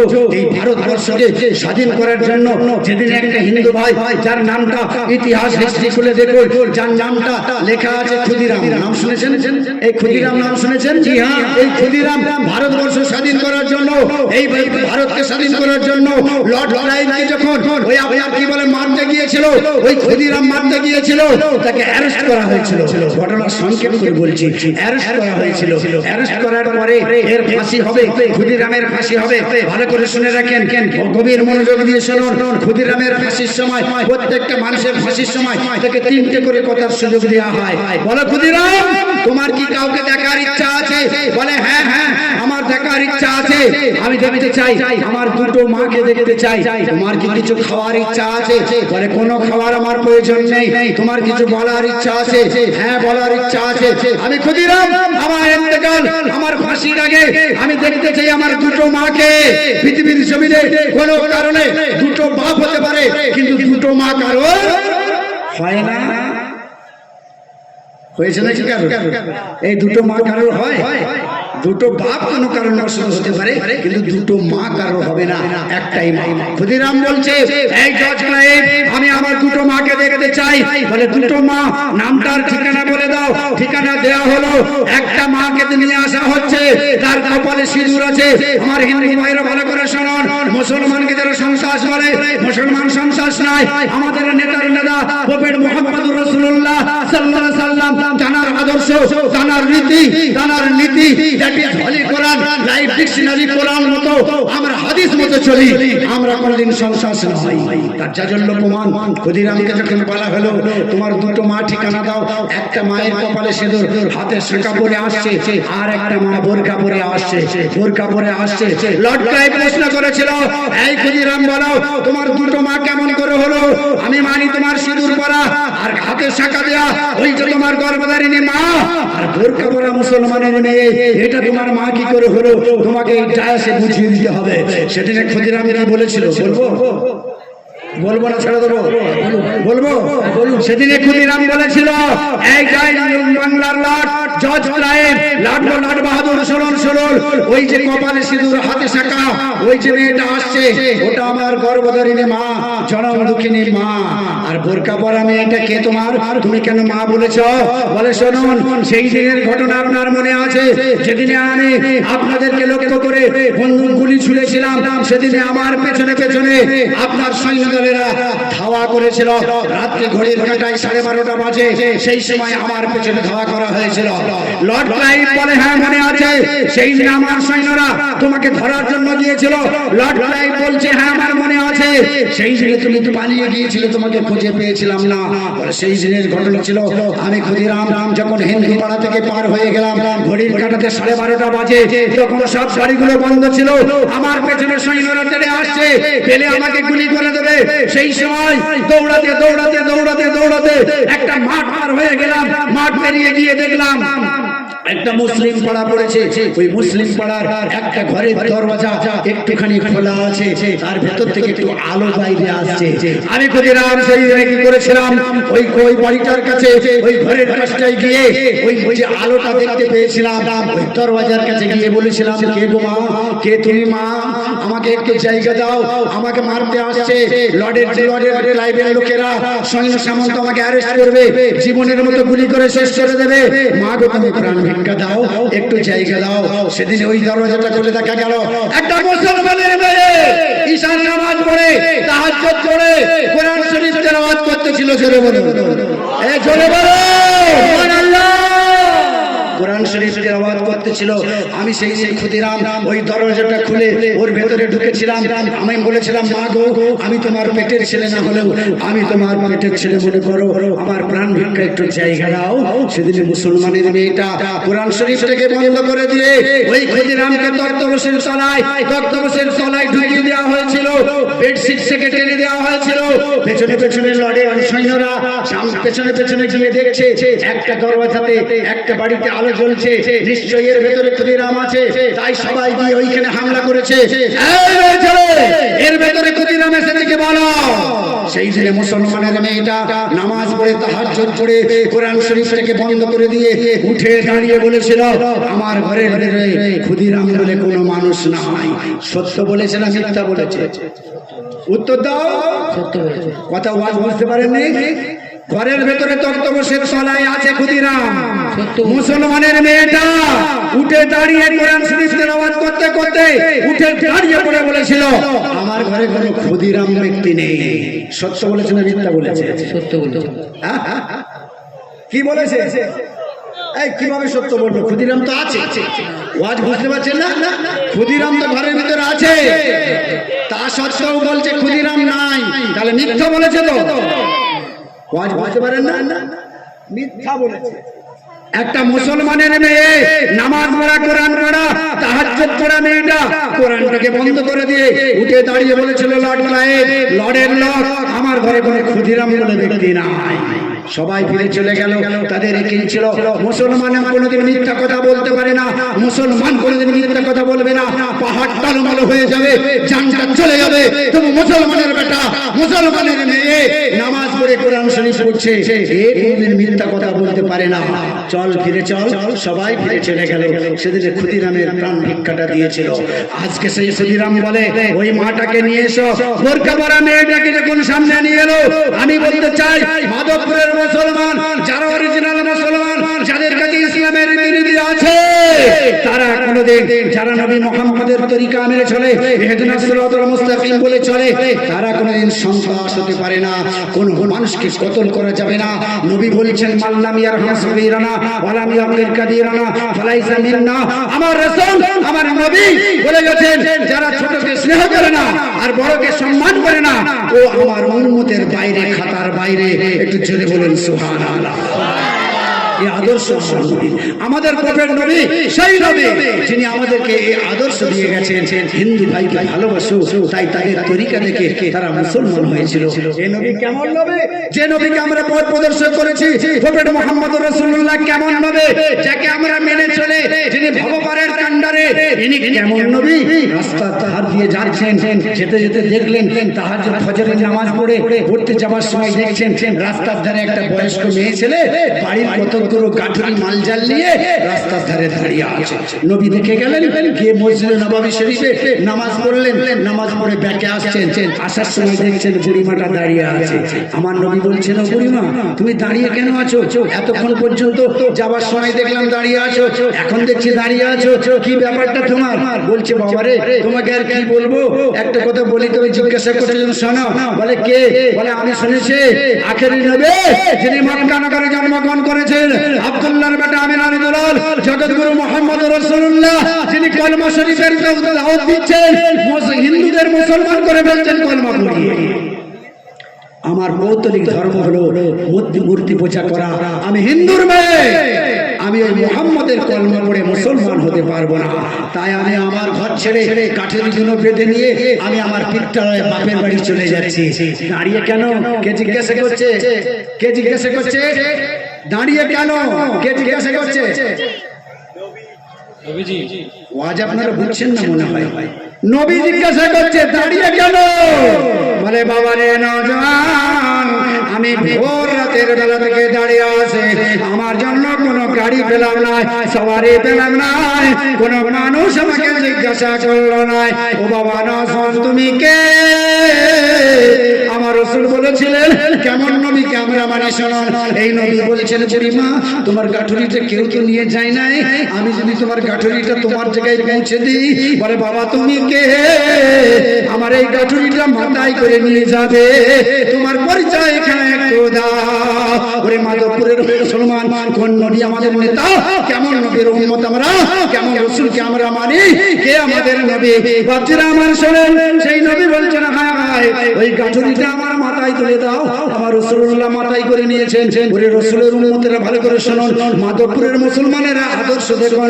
আমার নবীর আদর্শের কথা বললে রাত শেষ হবে, পাঞ্জেগানার কথা কখনো বলবো? ভাইরা আমার শুনুন, এর মধ্যে পাঞ্জেগানার কথা হচ্ছে, আমার রাসূলের কথা হচ্ছে, মা ফাতেমার কথাও বলবো, ইমাম হাসান হোসেনের কথা বলবো। আমার রাসূল জগৎগুরু মুহাম্মদুর রাসূলুল্লাহ সাল্লাল্লাহু আলাইহি ওয়াসাল্লাম গাঠুরিটা মাথায় করে নিয়েছেন আর চলেছেন। বলছেন, মা তুমি আগে আগে চলো, তোমার রাস্তা কোন দিকে তুমি চলো। গাঠুরিটা বুড়ি মা চলছে, বুড়ি মেয়েটা কোমর ভাঙা আর লাঠি হাতে করে নিয়ে পূজা মেয়েটা খানিকটা যাওয়ার পরে হাল্লাক হয়ে গেছে। আল্লাহর নবী বুড়ি মার গাঠুরিটা মাথায় করে নিয়ে দাঁড়িয়ে আছেন। ওরে মাধবপুরের মুসলমান, এই আদর্শ নেন। আমার নবীর আদর্শ কেমন? কিছুক্ষণ বাদে বুড়ি মা আবার হাঁটে, আমার নবী আবার হাঁটেন। এমন কিছুক্ষণ হাঁটার পরে গন্তব্যস্থলে বুড়ি মার বিদ্যালয়ে পৌঁছে গেলেন। বুড়ি মা বলে, বাবা তুমি কে? বাবা, আমার গাঠুরিটা আমার বাড়িতে এনে দিয়েছো, বলো কত মজুরি দিতে হবে, কত টাকা দিতে হবে, কত দিরহাম দিতে হবে। আমার রাসূল সেদিন কি বলেছিলেন ভালো করে শোনেন, যারা এলাকায় মুসলমান দাবি করেন, পাশে একটা হিন্দু ভাই আছে, ও বাড়িতে নেই, ওর স্ত্রীর শরীর খারাপ, আপনার আদর্শ হচ্ছে ওকে নিয়ে হসপিটালে যান, ডাক্তারখানায় যান। ওর বাচ্চা শরীর খারাপ, ওর বাচ্চাটা স্কুলে ভর্তি হচ্ছে না, আপনি হিন্দু বাচ্চাটাকে স্কুলে ভর্তি করেন, আপনার ডাক্তারখানায় নিয়ে যান, হসপিটালে নিয়ে যান। এটা আপনার নবীর আদর্শ। গাঠুরিটা মাথায় করে এনে বলছে, বুড়িমা তুমি কে বাবা, একটু পরিচয় কি আমায় দেবে না? এমন সময় রাসূল বলছেন, ও বুড়িমা তুমি কার ভাই চলে আসছিলে? বলে আব্দুল্লাহর বেটা, আব্দুল মুত্তালিবের পোতা, আমিনার দুলাল, ওর নাম নাকি মুহাম্মদুর রাসূলুল্লাহ। সঙ্গে সঙ্গে বলছেন, মা গো তুমি যার ভাই পালিয়ে আসছিলে আমি সেই প্রফেট মুহাম্মদ। একটু জোরে বলুন সুবহানাল্লাহ, সুবহানাল্লাহ, আল্লাহু আকবার। আমার নবীর আদর্শ দেখে বুড়ি মা বলেছিলেন, ও নবী মুহাম্মদ, বাবা তুমি সেই মুহাম্মদ, তোমার আদর্শ এত ভালো, তোমার নীতি এত ভালো, তুমি এত সুন্দর মানুষ, তোমার আদর্শ এত সুন্দর, তোমার নীতি এত সুন্দর, না জানি তুমি কত সুন্দর, তাই এই সুযোগ আর ছাড়বো না, ছাড়বো না। ও বাবা মুহাম্মদ, আমাকে কালেমা পড়ে মুসলমান বানিয়ে দাও। এ ছিল নবীর আদর্শ, এ ছিল নবীর আদর্শ। ও সাহাবারা, হ্যাঁ কটা কথা শুনবেন। রাসূল বলছেন, বুড়িমা কলমা পড়ালে তো হবে না, আগে গোসল করে এসো, নতুন কাপড় একটা পরো, তুমি তোমার ইচ্ছায় কলমা পড়বে তো? আমার জোরে নয়, তোমার হাতে এখন বলে এক হাতে তলোয়ার, এক হাতে কোরআন, ইসলাম প্রচার করেছে। আমি তাদের সঙ্গে আই ক্যান চ্যালেঞ্জ, দেখাও কোথাও আছে এরকম যে এই তলোয়ার দিয়ে ইসলাম ফেলিয়েছে? না, নেভার নাথিং। এটা হয়েছে শুধু মহব্বতে হয়েছে। কুনতুম খায়রা উম্মাতিন উখরিজাত লিন-নাস তা'মুরুনা বিল মা'রুফ ওয়া তানহাউনা আনিল মুনকার ওয়া তু'মিনুনা বিল্লাহ। ভাইরা আমার, সেই জন্যই বলতে চাচ্ছি আমার রাসূলের আদর্শ। আরেকটা আদর্শের কথা বলি, আমার রাসূল মসজিদে নববী শরীফে বসে আছেন, উমরে ফারুক বসে আছেন, সিদ্দিকে আকবর বসে আছেন, শেরে খোদা মুর্তজা বসে আছেন, সব পাশাপাশি বসে আছেন। এমন সময় একজন ইহুদি, সোজা বাংলায় বুঝুন, একজন হিন্দু, ইহুদি মানে যিনি ইসলাম নেই, হিন্দু, সেই হিন্দু ভাইটা এসে মসজিদে নববী শরীফে উঠে পড়েছে। উঠে পড়ে নবী পাক বসে আছেন, উমরে ফারুক বসে আছেন, সিদ্দিকে আকবর বসে আছেন, শেরে খোদা মুর্তজা বসে আছেন। এমন সময় সে এসে নবীর সামনে মসজিদে নববী শরীফে ছটছট করে পেচ্ছাপ করতে শুরু করেছে, পেচ্ছাপ করছে। ও বাচ্চারা, এমন সময় উমরে ফারুক খুব রাগী সাহাবা ছিলেন, বলছে, ইয়া রাসূলুল্লাহ, হাবিবাল্লাহ, আপনি আখেরি নবী, আপনি বিশ্ব নবী, আপনি জগৎ গুরু, রহমাতুল লিল আলামিন, আপনার সামনে পেশাব করবে, আমি উমর সহ্য করব না।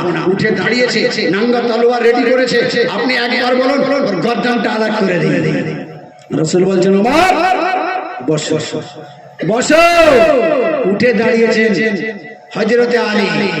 আমি হযরতে আলী, আমার নাম শুনে মক্কার পাথর পর্যন্ত কাঁপে।